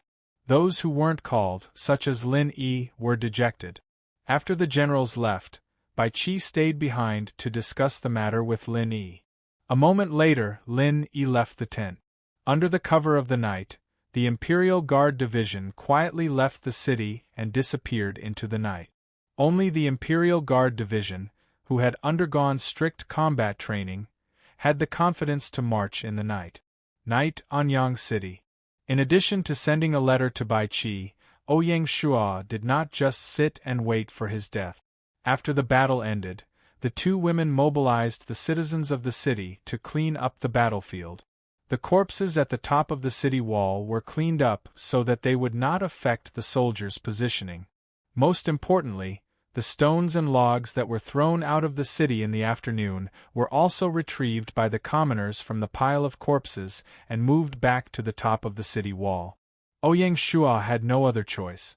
The resources to defend the city were scarce, so he could only resort to this. As for digging up the moat again, firstly, the people in the city did not have the ability to do so. Secondly, it would easily alarm the enemy on the other side of the moat. The gains did not make up for the losses. Other than that, Bai Hua and Feng Qiu Huang had to be mentioned. During the day, in addition to organizing meals, the two ladies also did something big. Less than 10% of Anyang's citizens survived. Naturally, there were many empty houses. The two ladies decisively ordered the people to demolish all the empty houses to obtain stones and wood. Throughout the day, hundreds of houses in Anyang City were demolished. Taking advantage of the darkness, the stones and logs that were cleared were transported to the top of the city wall. In this way, they would have ample supplies to defend the city the next day. Ouyang Shua could not help but admire the intelligence of the two ladies.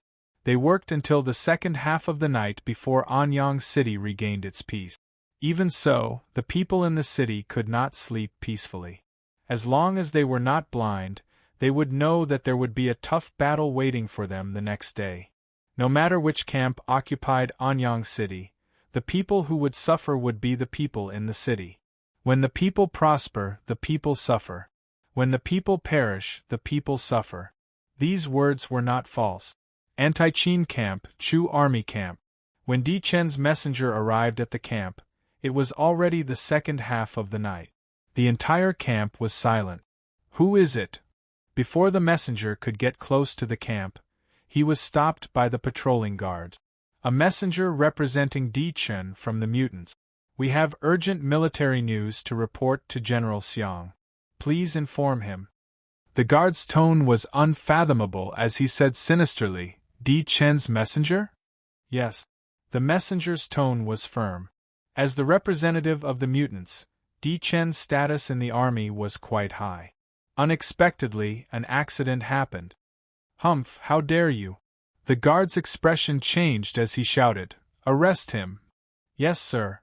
The four guards quickly tied up the messenger. "What are you doing?" The messenger was furious. He struggled and shouted, "Can you bear the consequences of delaying military news?" "Tui." The guard spat and said, "General has orders." Di Chen disobeyed orders and left his post without permission. He deserves to die. How dare he walk right into our trap? The messenger felt bitter when he heard this. His master had miscalculated Xiang Yu's character. Who was Xiang Yu? How arrogant! How could he allow others to challenge his authority in the army?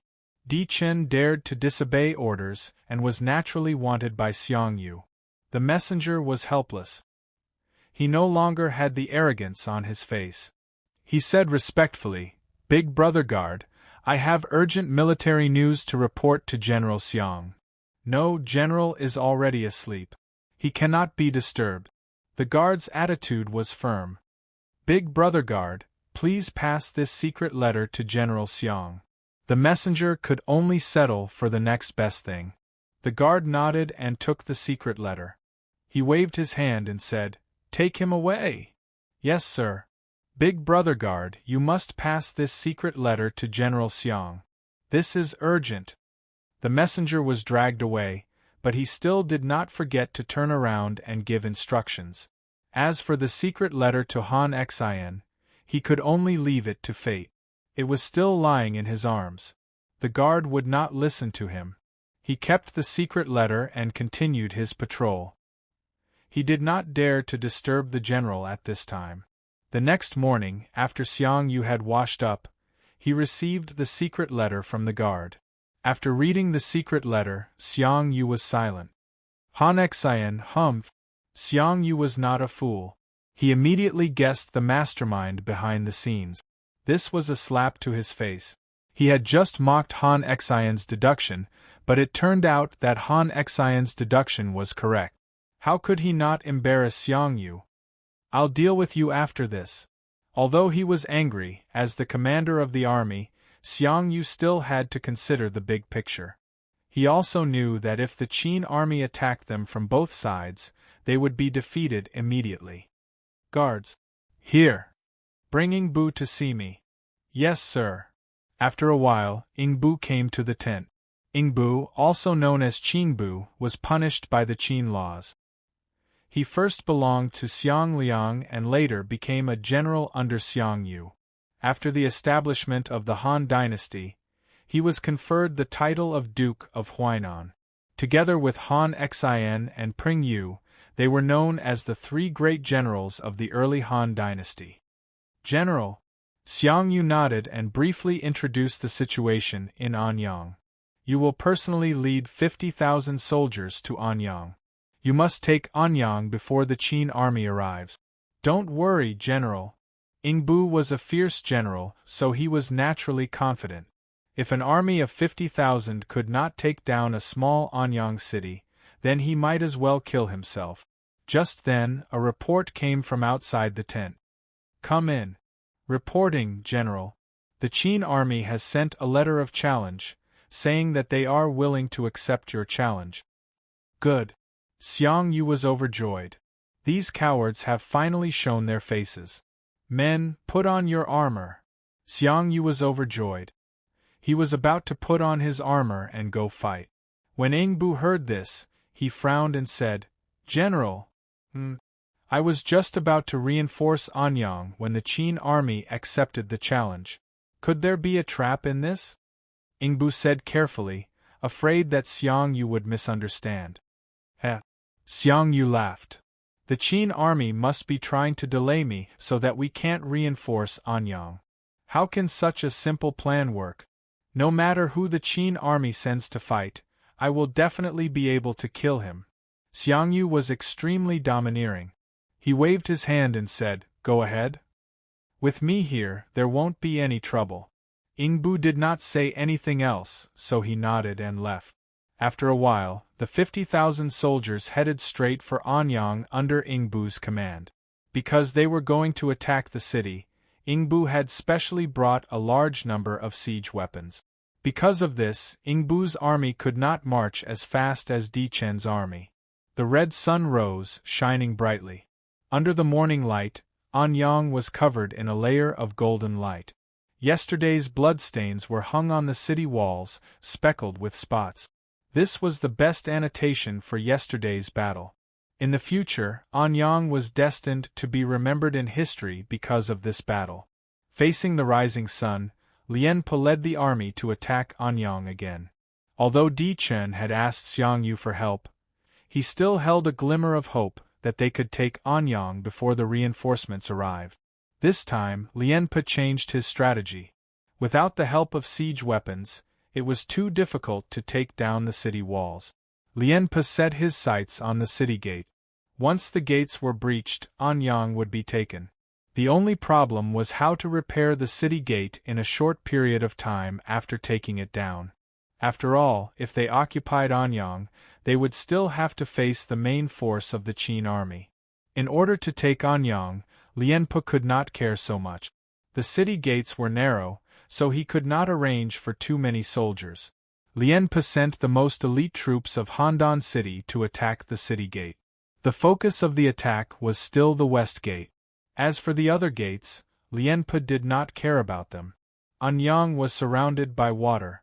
To attack 2 or 3 gates at the same time, it meant that they had to fill up a few moat. With the number of soldiers they had, it was beyond their ability. That was why Lien Po had chosen to attack the west gate.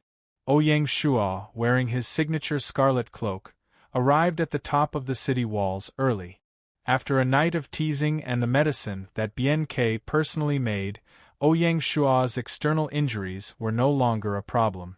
Only the poison in his body was still stirring. Behind Ouyang Shua, there were 3 more generals. They were Chao Kan, Zhou Bo, and Xiaoying. Ouyang Shua could not understand what magic Bai Hua and Feng Qiu Huang had used last night to make Xiao He and the other 3 obediently submit. At this time, Xiao He was coordinating the logistics in the city. The flames of war were about to be reignited. To be continued. Chapter 422. Dong, dong, dong.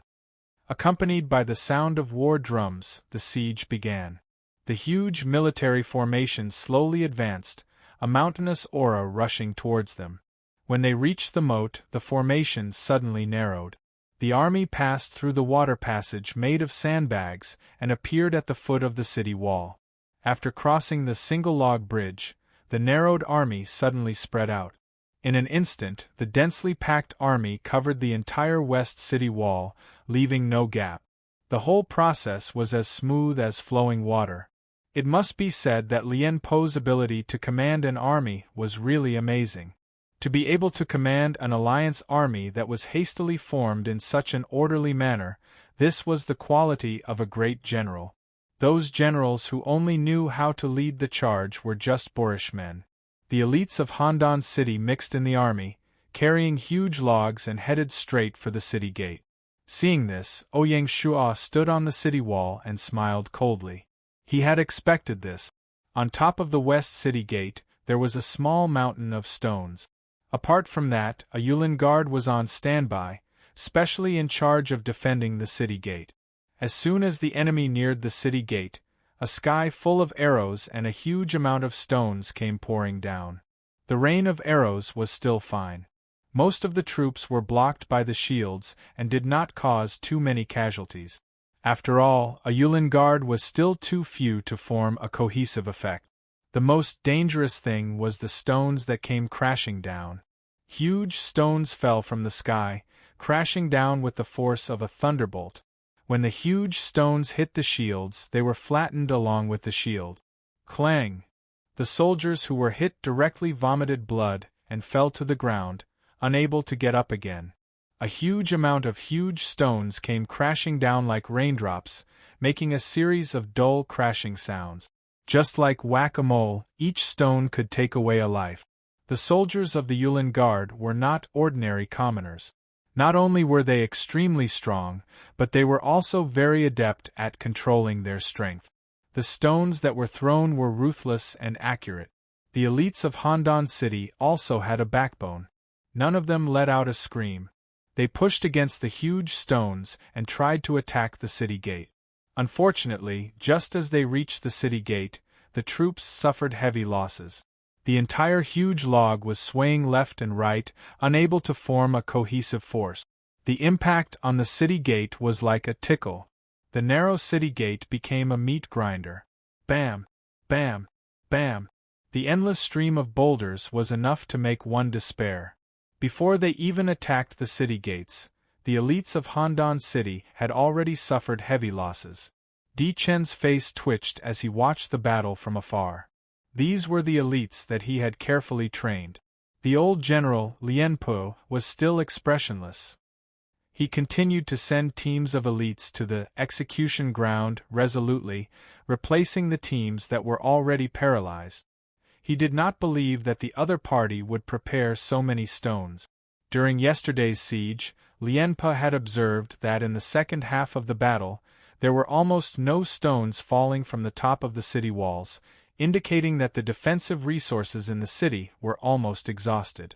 Unfortunately, Lian Po was destined to regret it. No matter how many soldiers Lian Po sent, it was useless. The boulders at the top of the city wall seemed to be inexhaustible, rumbling and crashing down. Half an hour later, the city gate was completely blocked by huge rocks, piled up into a small hill. Mixed in between the cracks of the rocks was the flesh and blood of the soldiers. If they wanted to hit the city gate, they had to move the stones. This was an almost impossible task. No matter how many elites there were in Handan City, No matter how fearless they could not just throw away their lives like this. Lien Po's plan to attack the city gate had officially failed. The design of ancient cities was very particular, especially the city gate. This was the weakest point of the city, so there were more ways to break through it. If the city gate could be broken through so easily, the army would not have chosen the siege ladders during the siege. In a siege battle, there were many times when the troops attacking the city would rather use catapults to smash a hole in the city wall than attack from the city gate. This was the root of the problem. The defense of the city gate by the city guards had reached a ridiculous level. Not only that, even if they were lucky enough to break through the city gate, there would be specialized defense equipment that could block the city gate in an instant. Lien Po, of course, understood this. He had calculated that the enemy's defensive resources were limited. He did not expect that all the houses in Anyang City would be demolished to store resources. Facing such a difficult opponent, Lien Po had a headache. Even so, Lien Po was not fazed. As the general, his will was as hard as steel. Since he could not take down the city gate, Lien Po would attack the city walls. As long as he did not care about the price, he would be able to take down the city. Lien Po did not doubt this at all. Di Chen was very magnanimous. At this time, he did not interfere with Lien Po's command. He knew that if the princess and the general had different opinions, it would be a disaster. Since the battle had started, he could only choose to believe in Lien Po. The army of Shanghai City had suffered heavy losses yesterday. Today, it was indeed more difficult to defend the city.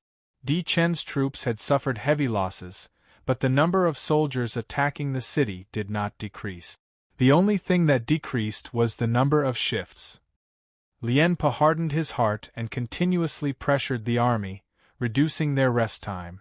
As long as the general's will was strong, the army would not collapse. Under Lien Po's command, the army was like a whole, constantly attacking the city. The continuous attacks made Anyang City seem to be in imminent danger. Unfortunately, what Lien Po did not know was that there were 3 more generals guarding the city walls today. This mistake in intelligence was almost fatal to the judgment of the battle situation. Yesterday, Ouyang Shua was the only axis of the entire army, so they could not attend to one thing and lose sight of another. But now it was different. Ouyang Shua and Zhou Bo each occupied a defensive area, forming a defensive chain. 4 points and 1 line, indestructible. In a battle to defend the city, the role of a fierce general could not be underestimated. Zhou Bo fought at the top of the city walls, with the momentum of 1 man holding the pass against 10,000 men. No one could climb up to the top of the city walls within 5 meters. The general's ferocity was very obvious to the soldiers.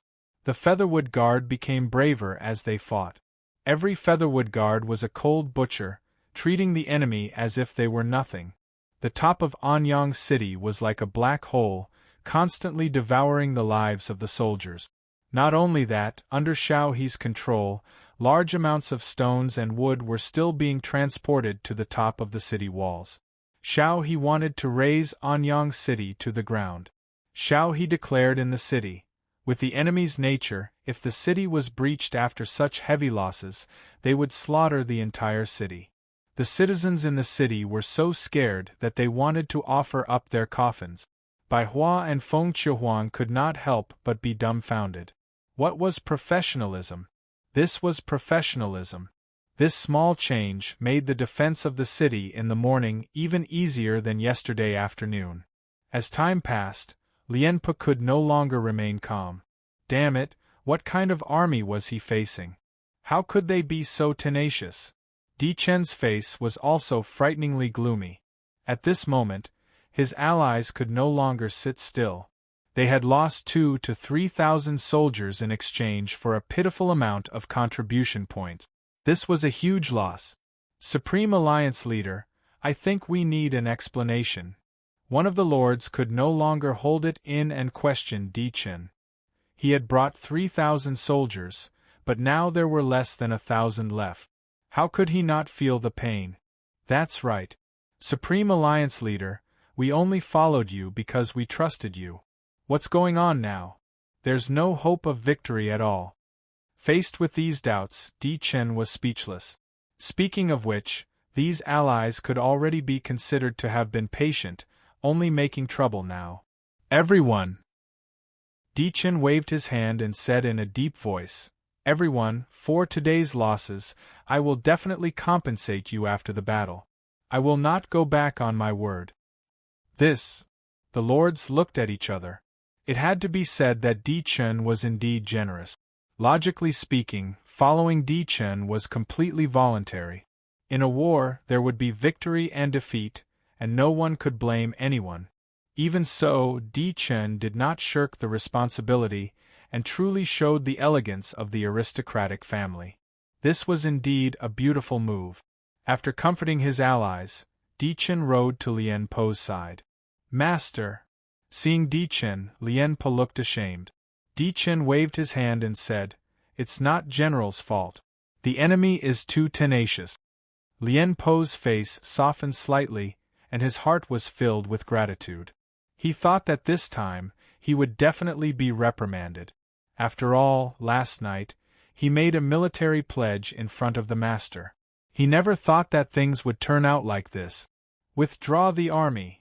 Hearing this, Di Chen felt a weight lifted off his shoulders.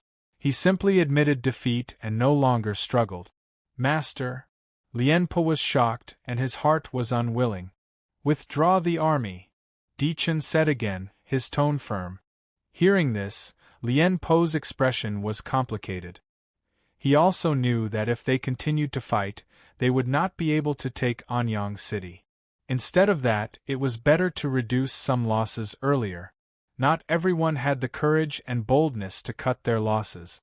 This defeat was due to the lack of intelligence. They did not expect that Anyang City would be guarded by the Qin army, and they did not bring any siege weapons. Otherwise, no matter how tenacious the enemy was, Anyang City would definitely not be able to defend. In the rumbling sound, the army retreated again. Waves of cheers came from the top of Anyang City. At this moment, the rumbling of horse hooves came from the distant sky. Looking in the direction of the sound, they saw an army like a black tide surging towards Anyang City. The cheers at the top of the city came to an abrupt end.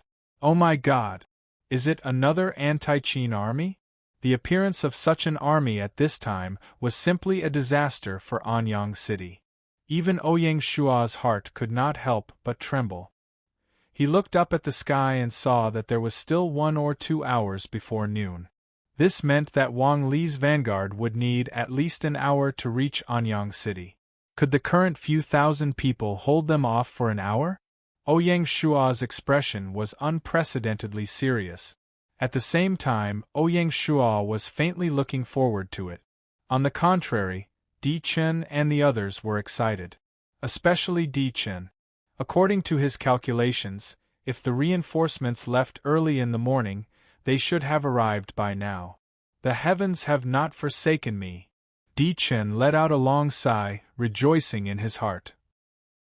Rejoicing that he was not arrogant last night and lowered his head to ask Xiangyu for help. Otherwise, he would really become a laughingstock. The rumbling army came from afar and headed straight for them. To be continued. Chapter 423. The rumbling of horse hooves came closer and closer. The mysterious army finally revealed itself. Upon closer inspection, it wasn't the volunteer army, but Lin Yi's Janissary division. Last night, the Imperial Guard division had quietly left the city, specially taking the mountain roads and quietly passing through the anti-Qin camp's defensive zone. Finally, they had arrived at Anyang ahead of the Yingbu army. Lin Yi let out a long sigh of relief when he saw the flag of Shanghai City on top of the city. At least he wasn't late.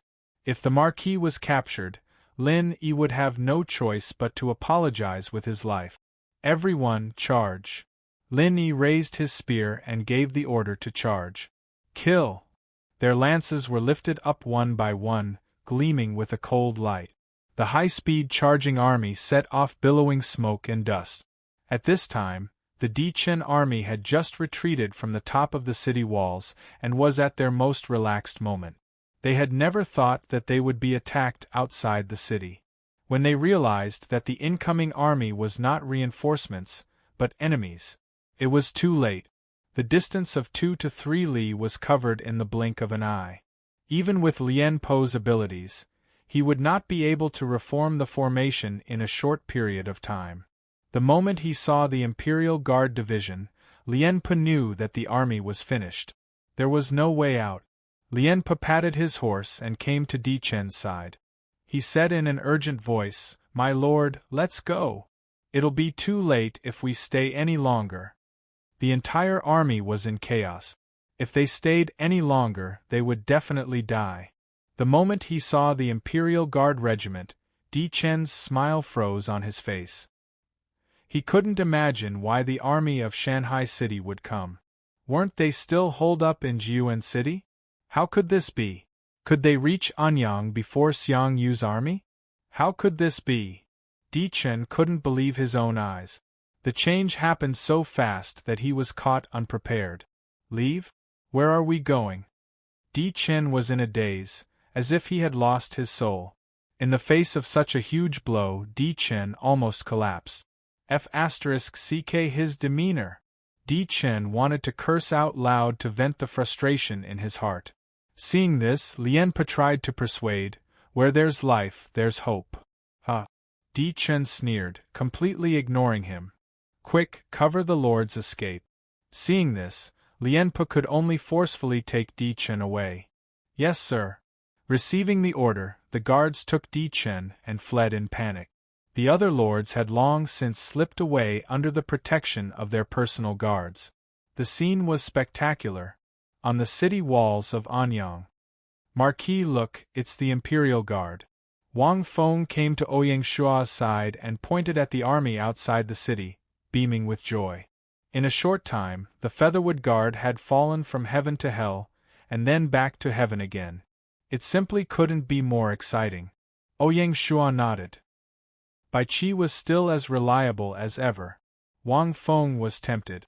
"Marquis, should we go out of the city to kill them?" "No." Ouyang Shua shook his head and firmly said, "Firmly guarding Anyang City is the most important task. Don't give rise to new problems. Leave the enemy forces outside the city to the Imperial Guard division." "Yes, sir." From the reaction of the Revolutionary Army, Ouyang Shua guessed that Dichen must have asked for reinforcements. Unfortunately, the Imperial Guard division had arrived a step earlier. At this moment, Ouyang Shua naturally had to hold his ground. How could it be a battle outside the city? It was simply a massacre. The Imperial Guard division that had launched the assault was too terrifying. They were like a pack of hungry wolves that had charged into a flock of sheep, wantonly killing. The sheep were panic-stricken and ran in all directions, unable to put up any resistance. Dichen's army could also be considered an elite force, but unfortunately, the successive attacks had caused the army to completely collapse. The retreat of the commander had caused the army to fall apart. Lien Po and the others led the cavalry troops and hurriedly retreated from the battlefield. The infantry that remained naturally became lambs waiting to be slaughtered. The Imperial Guard division's massacre was undoubtedly efficient. Ouyang Shua stood on the city wall and looked at his personal interface. His contribution points and experience points were constantly rising, and he simply couldn't stop them. After the second system update, there had been amendments to the campaign. One of them was to remove the setting where experience points couldn't be obtained on the campaign map. After the battle, Ouyang Shua's personal level, which had remained stagnant until now, had directly increased by several levels. After a player's personal level surpassed level 60, adventure-type players would have to continuously train for half a month to increase by 1 level. For Ouyang Shua, leveling up was no different from crawling at a snail's pace if there was no battle. Compared to personal experience points, Ouyang Shua was more concerned about the contribution points. Ouyang Shua checked. As of now, His contribution points had already reached a terrifying 458,530 points, surpassing the total contribution points he had earned in the Battle of Chongping. He was ranked at the top and no one could shake him. In other words, in the Shanghai City Army, each soldier had killed 2 people on average, which was truly terrifying. The accumulated contribution points were obtained by the Imperial Guard Division and the Mountain Barbarian Heavy Infantry Brigade on the battlefield, as well as by the Featherwood Guard along the way. The 3,000 Featherwood Guards had experienced more battles than the Imperial Guard Division and earned a lot of contribution points. Just on the city wall of Anyang, they had earned no less than 70,000 to 80,000 contribution points. The massacre outside Anyang City was even more horrifying. Seeing such a generous amount of contribution points, Ouyang Shua's thoughts turned to the campaign mall. Up until now, he hadn't exchanged for a single item.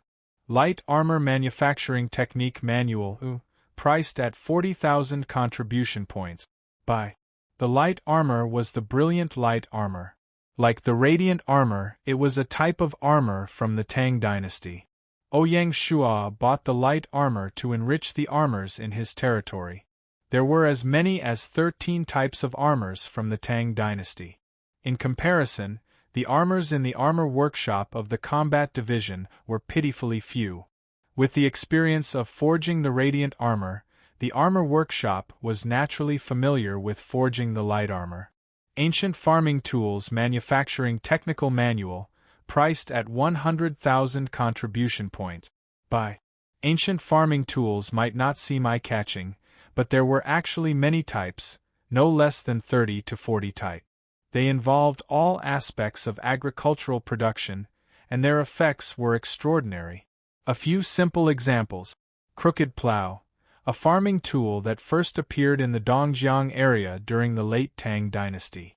Kongming cart, a prototype created in the Eastern Han dynasty and perfected in the Three Kingdoms. Three-legged centipede, a three-legged centipede that appeared in the Western Han dynasty. It was a type of seeding machine. China had been an agricultural country since ancient times. The invention and improvement of farming tools had accompanied the agricultural civilization for thousands of years. Ancient Farming Tools Manufacturing Technical Manual was the crystallization of ancient agricultural wisdom. It was priced at 100,000 contribution points, which was not expensive at all. With this manual, the agricultural production level of the Shanghai territory would rise to a new level.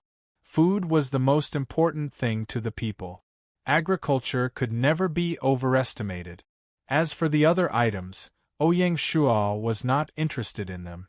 What he needed the most right now was a sword art manual. Unfortunately, the sword arts in the market were only gold level. Naturally, Ouyang Shua was not interested in them. Not just gold level, he would even have to consider a king-level sword art. After purchasing, Ouyang Shua closed the market. Outside Anyang City, it was a scene of killing. In less than an hour and a half, the 20,000 Dichen soldiers were completely wiped out. Other than the 5,000 cavalry and a small number of soldiers who escaped into the forest, the rest were all killed by the Forbidden Division. Ouyang Shua stood on top of the city wall and nodded in satisfaction. "Open the gate." "Yes." After a while, Wang Feng turned back. "HM? Reporting to Marquis, the west gate has been blocked by rocks. We can't open it." Ouyang Shua was slightly embarrassed. "Signal the Forbidden Division. Tell them to enter the city from the south gate." "Yes." After Wang Feng left, Ouyang Shua also stood up and left. He was going to the south gate to welcome them. Before leaving, Ouyang Shua called Zhou Bo, Chao Can, and Xiaoheng over. The three generals had made great contributions in this battle. Having witnessed the bravery and ferocity of the Imperial Guard Division, the three of them secretly rejoiced and sighed. Such an elite army was really amazing. The Featherwood Guard's performance in the past 2 days was already amazing enough, but their numbers were too few. Zhou Bo and the others didn't expect the Shanghai Army's division to be so fierce. Zhou Bo looked at Xiaohong with a trace of envy in his eyes. Xiaohong slightly puffed out his chest. He looked at the marquis in front of him, no longer holding any grudges. Ouyang Shua's performance yesterday had already won the approval of Xiao He and Xiaohong. A marquis was able to take the lead and was brave and resourceful. What more could he ask for? Even Liu Bang might not be as good as Ouyang Shua. Xiao He, in particular, had observed the most and was the most emotional. Other than Bai Hua and Feng Qiuwang's persuasion, the main reason he could come out today was Ouyang Shua's performance. At the south gate, Lin Yi led the Forbidden Division in formation at the city gate. When they saw Ouyang Shua, they immediately got off their horses and saluted. "Greetings, Marquis." Tens of thousands of cavalrymen got off their horses and saluted at the same time. The scene was quite shocking.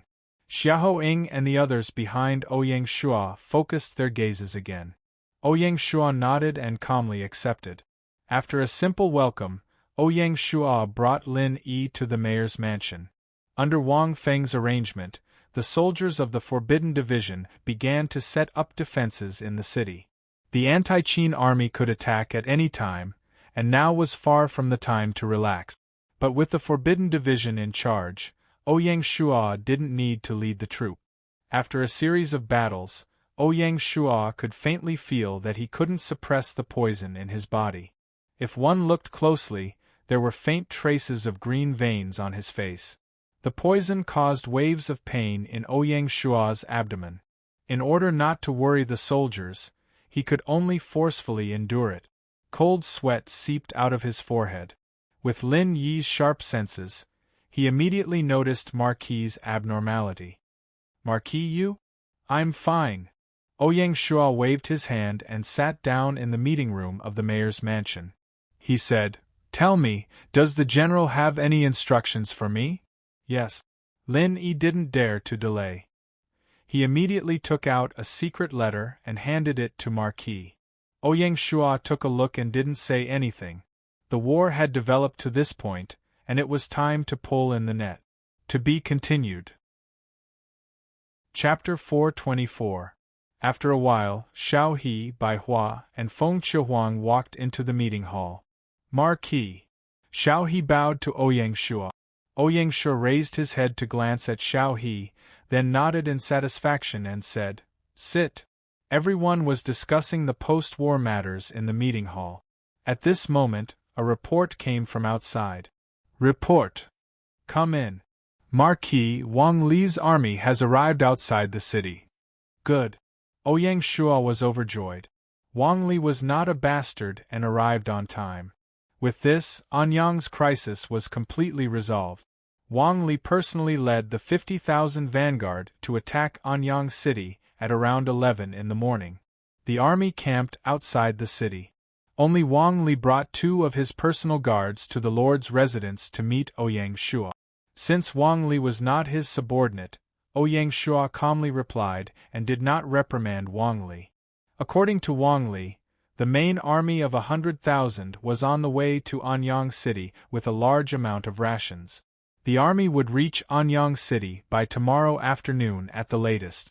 Ouyang Shua heaved a sigh of relief that the rations were secure. Otherwise, the tens of thousands of soldiers in Anyang city would starve in a few days. After the small talk, Ouyang Shua quickly planned the next step of the battle. Defending without attacking was not Ouyang Shua's style. Ouyang Shua immediately ordered Wang Li's army to hide in the forest outside the west gate. He wanted to prepare a big gift for the reinforcements of the anti-Qin camp. After everything was prepared, Ingbu's army arrived outside Anyang city in less than half an hour. How dangerous! When Ingbu led his troops outside the city, he frowned when he saw the tragic scene outside. Something was wrong. Was the mutant army annihilated? According to the intelligence, the Qin army should not have been able to annihilate the mutant army. Could it be that the Qin army had reinforcements? When Ingbu saw the Lord's flag, his expression became gloomy. "General, what should we do now?" Continue to attack the city. Attack the city? The situation is unclear. I'm afraid it's inappropriate to attack the city. It's precisely because the situation is unclear that we have to attack the city. I'm slow-witted. Ingbu calmed his expression and said, launch a probing attack on the city wall to find out the enemy's strength. General is wise. Ingbu was unmoved and said, I have already made a military pledge in front of General Xiang. There is no way out. No matter what, we have to take down Anyang City. Do you understand? Understood. A large number of siege weapons were pushed to the front. On top of the city wall, the Imperial Guard Division had already taken over the Featherwood Guard's defense mission. The first to show their might were the arrow towers, siege ladders, and a few catapults. With the help of the siege weapons, the British Army launched a probing attack. The attack was exceptionally smooth. A large number of soldiers climbed onto the city walls and engaged in a bloody battle with the Imperial Guard Division. When Ingbu saw this, a smile flashed across his face. Sure enough, the enemy had also suffered heavy losses. They didn't even have basic supplies to defend the city. Attack the city with all your might. Having made up his mind, Ingbu naturally would not give the enemy any more opportunities. Yes, sir. The mighty army surged towards the top of the city wall, wave after wave. The defensive resources at the top of the city wall were indeed running low and had basically been used up. The soldiers of the Imperial Guard Division had traveled through the night and then had to fight a big battle. Their stamina could not keep up.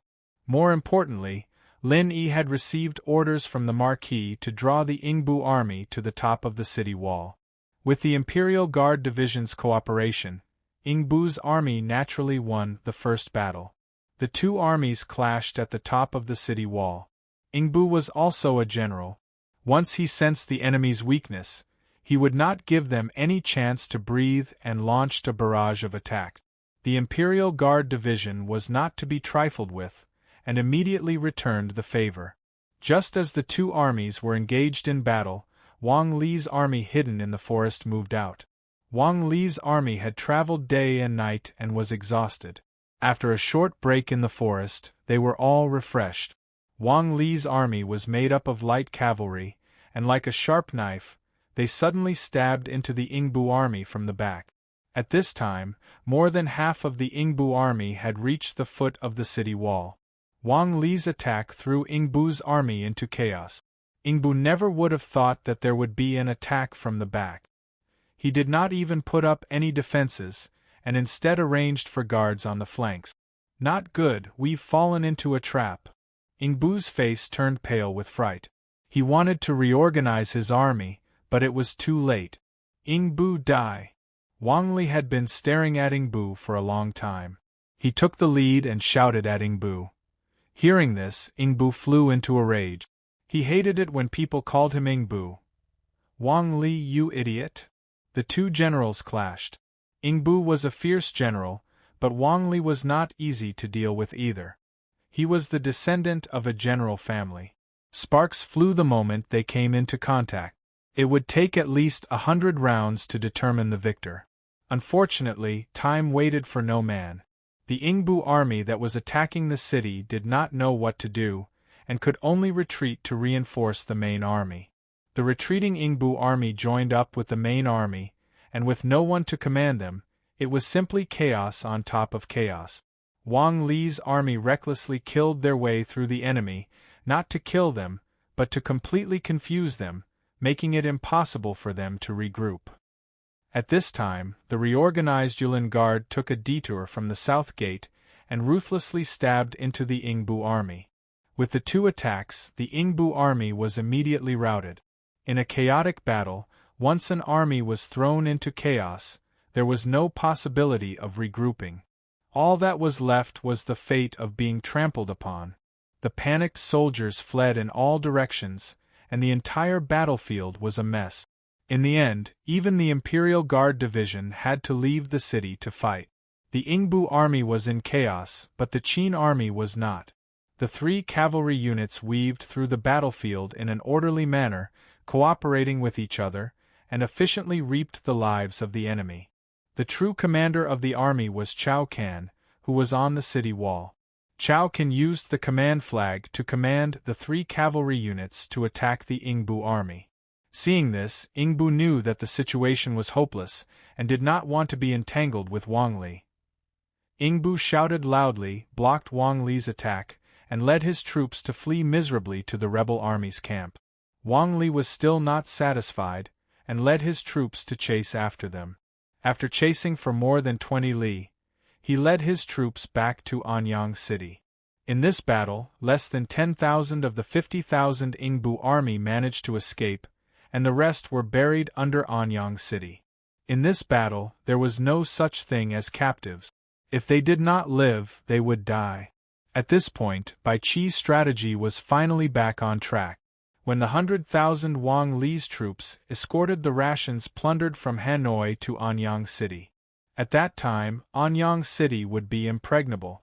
At that time, the second step of Bai Qi's plan would be carried out. After 2 days of clamor, Anyang City finally regained its peace. Under Shao He's command, the citizens of the city left the city to deal with the battlefield.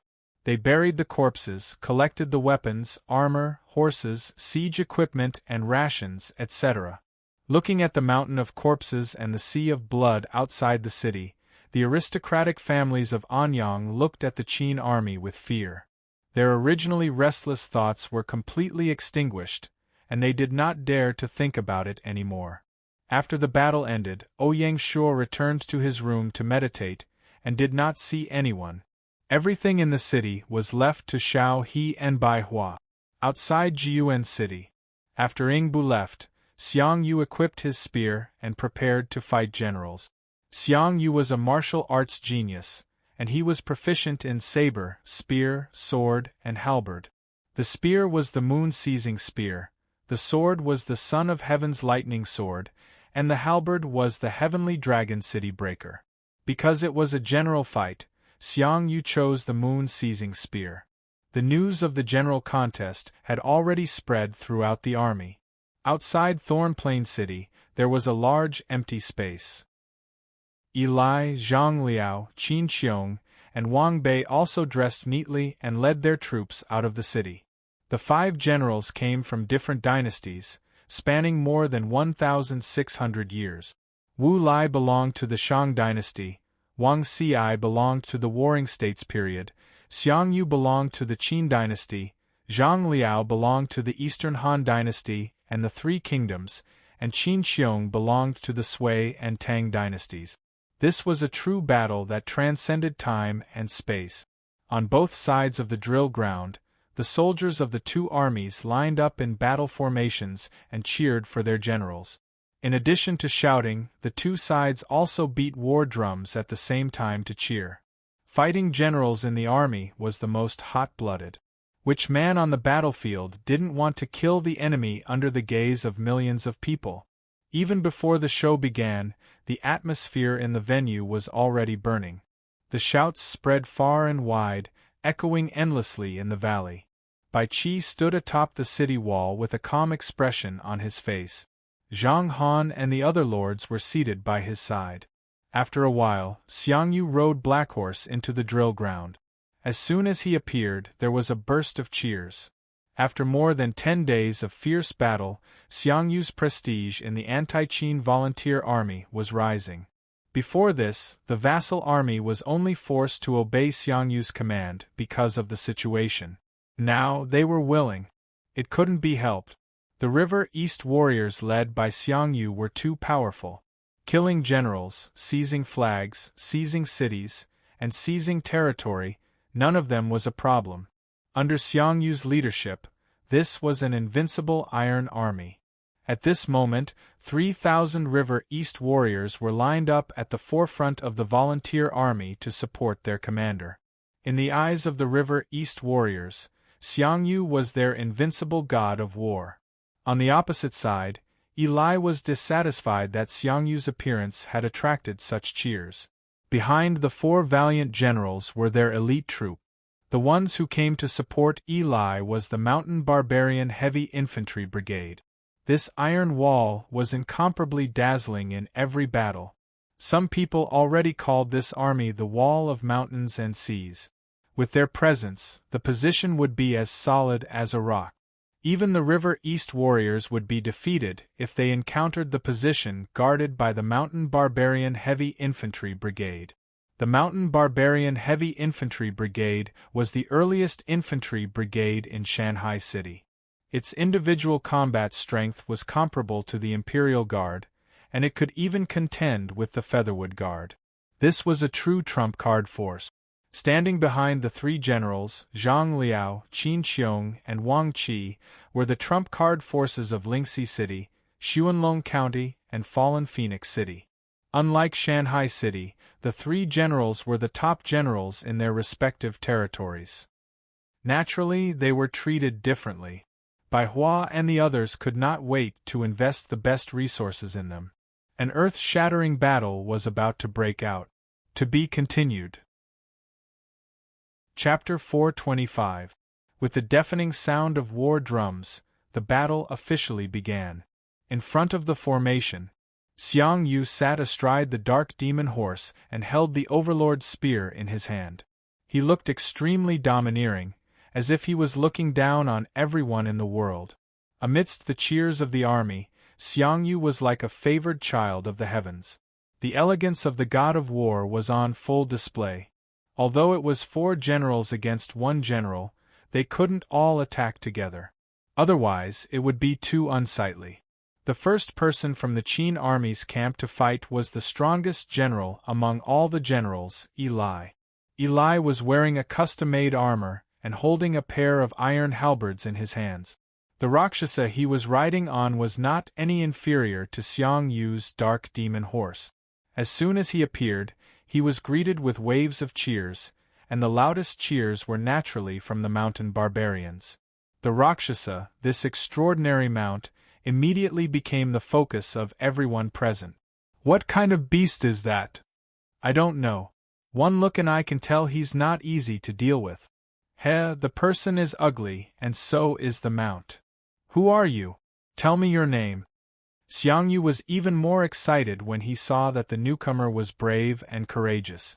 Eli patted the Rakshasa and came to the front of the formation. He opened his mouth and said, "I am Eli. I will fight you." "Evil is coming." Xiang Yu's eyes glinted. Although he was a fierce general, he was not a reckless man. Not only was he well versed in military books, but he was also well versed in history. Clearly, he knew of the name Evil. The legendary Wu Lai was also a warrior who could fight with rhinoceroses, bears, and tigers. Xiang Yu was naturally excited to meet such an opponent. Lai was also born with great strength, and in terms of strength, he was on par with Xiang Yu. Xiang Yu was strong.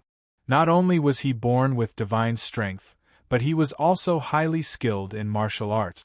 In terms of martial arts, he was far inferior to Xiang Yu. Eli did not show any weakness and took the initiative to attack. Rakshasa was very intelligent. She immediately activated a sprint and charged forward. He arrived in an instant. Xiang Yu smiled confidently and rode forward. As soon as the two of them came into contact, Xiang Yu casually thrust his spear forward, relying on the length of his weapon. Eli didn't dare to be careless. He raised his 2 halberds and raised them up to block. Clang! Indeed, Xiang Yu's seemingly casual attack was actually very powerful. If not for the fact that Eli had divine strength and the Rakshasa was a spiritual beast, they would not have been able to get away with this strike. If it was an ordinary general, he would have been immediately knocked off his horse. Alright. When Xiang Yu saw that Wu Lai easily withstood the attack, he became even more excited. The Overlord's spear in his hand struck down repeatedly, either sweeping or blocking. His expression was relaxed. Eli, on the other hand, became even more solemn. Xiang Yu's spear technique had already reverted to its original state, turning the complicated into the simple. His seemingly simple attacks were actually filled with intricate martial art. If one was not careful, they would be at a great disadvantage. If he couldn't block it, or if he didn't neutralize the force in time, he would be heavily injured. Even with Wu Lai's terrifying physique, his chest still felt uncomfortable after being hit repeatedly. If he was hit by the Overlord's spear, even if he didn't die, he would lose a layer of skin. What a tyrant! He was indeed extraordinary. Just like that, the two of them fought for more than 30 rounds, and Eli gradually began to feel strained. The two were fighting generals, and Eli was basically defending passively. Even so, it was still strenuous for him. On the other hand, Xiangyu did not even break a sweat. Xiangyu's expression was relaxed from the beginning to the end. Anyone with a discerning eye could see that Xiangyu had the upper hand. He had not even used his full strength, but he was already suppressing his opponent to the point where he couldn't even breathe. Seeing how fierce their general was, the anti-Qin army let out a heaven-shaking cheer.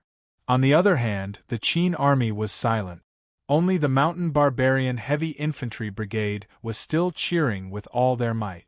Only now did Eli recognize Xiangyu's bravery, and he was sincerely convinced. Zhang Liao, who was watching the battle not far away, patted his warhorse and said, "General Eli, I will help you." Zhang Liao's eyes were very sharp, and he knew that if this dragged on, there might be an accident. Zhang Liao's weapon was the crescent moon halberd, a long weapon like the Overlord's spear. Seeing this, Xiangyu did not panic at all, laughing loudly. "You came at the right time. What a tyrant. 1 against 2, and he was still so relaxed." He patted down with his spear, forcing Eli back. With a backhand, he used his spear to deflect Zhang Liao's crescent moon halberd. Each spear was like an antelope's horn, untraceable, but fatal. To Xiangyu, his spear technique was both offensive and defensive. Zhang Liao's halberd technique was also exquisite, and his attainment was not shallow. However, in terms of strength, there was a huge gap between Zhang Liao and Xiangyu. Facing Xiangyu, he felt somewhat aggrieved. He had clearly hit the other party, but Xiangyu had easily parried it. It was like a child with great swordsmanship facing a giant. No matter how good the child's swordsmanship was, he could not keep up with the giant's palm, and the child would not be able to withstand it. At this time, Xiangyu's martial arts had reached perfection, and he was at his peak. Facing such a god of war, anyone would feel powerless. Good! Seeing Xiangyu's display of strength, the rebel army could not help but cheer. Fighting 1 against 2, he was not at a disadvantage. How fierce was that? One must know that the person fighting with Xiangyu was not a nobody. Be it Eli or Zhang Liao, they were peak existences in their era. Green leaves and red flowers, how breathtaking. The three fought for another 30 rounds, but still could not do anything to Xiangyu. At this time, Eli was already somewhat exhausted. On the other hand, Xiangyu only had a little sweat, which was terrifying. The Overlord was not only strong in martial arts and strength, but also in physical strength. It could be said that the Overlord had almost no weaknesses at this moment. Perhaps only Lu Bu, the god of war of the 3 kingdoms, could compete with such a fierce general. No one knew when the 2 gods of war would fight in the future. Just the thought of it made people's blood boil. The charm of the game was fully reflected in the battle of generals. Even the leaders of the 2 camps could not help but feel their blood boil. The generals who did not participate in the battle were eager to go up and fight. The atmosphere outside Jiyuan City was getting more and more heated than a battle. "Xiangyu, don't be arrogant. I'm coming." The one who spoke was Wang Bei, and he joined the battle. So far, Xiangyu was fighting 1 against 3.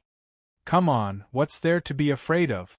On horseback, Xiangyu was still as elegant as before, as if he did not care about the fierce generals in the world.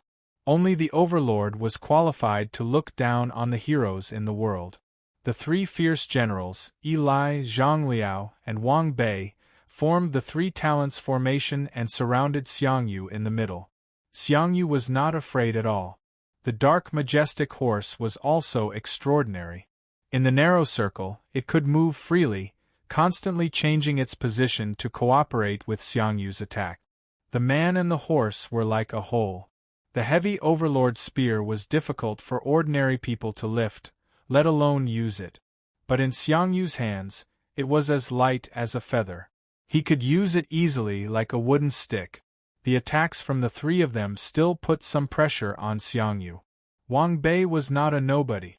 When he was under Bai Qi's command, he was known for his bravery and was a fierce general who did not fear death. When he watched from the side, his blood was already boiling. He joined the battle and attacked Xiangyu fiercely without any care.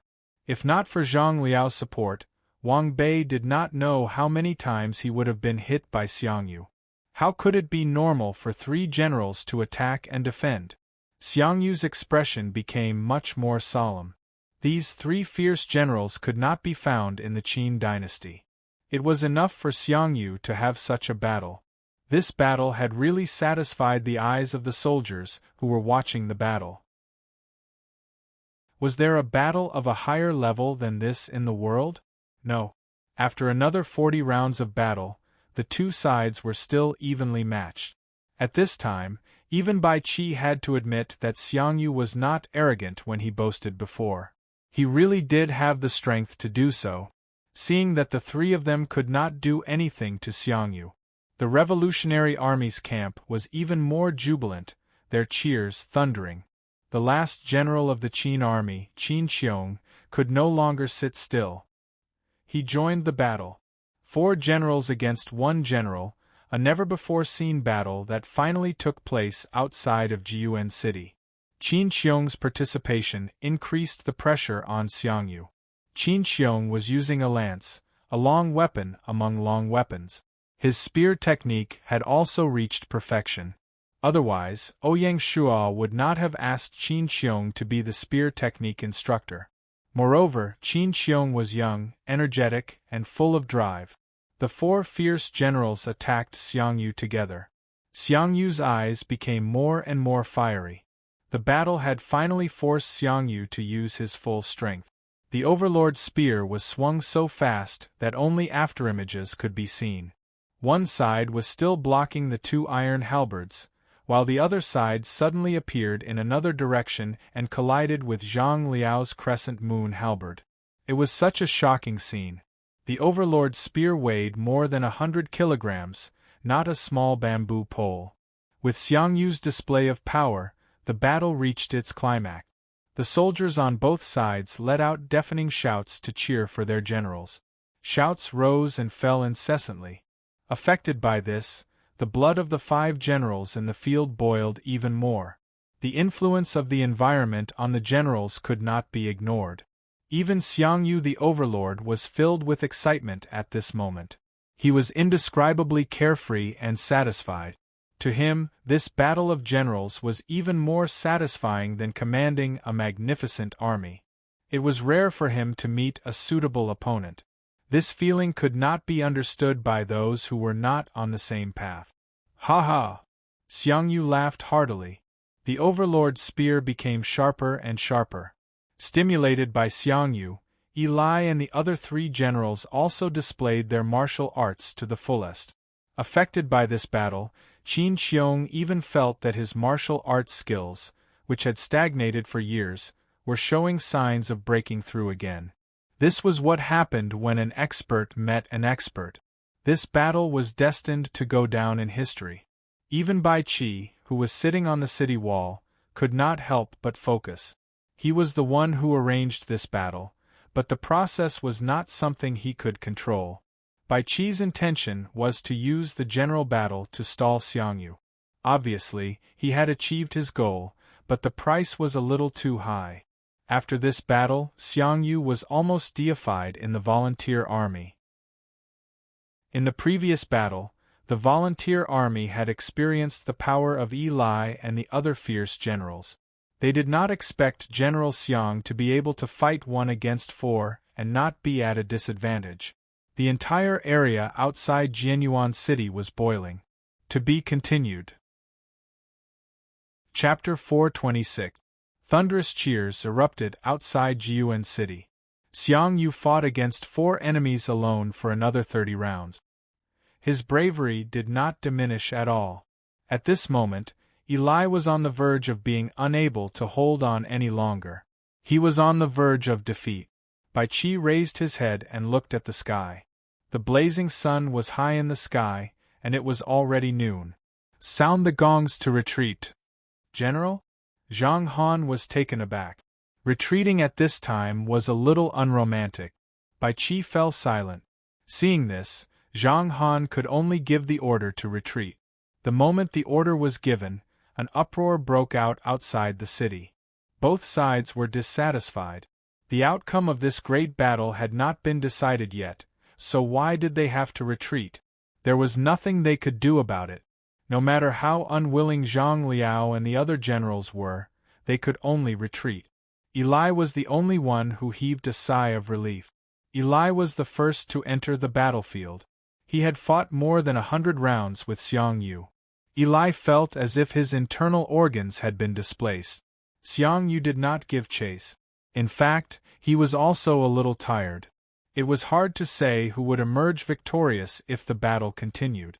Seeing that the Qin army was retreating, the anti-Qin army became even more arrogant and clamored outside the city.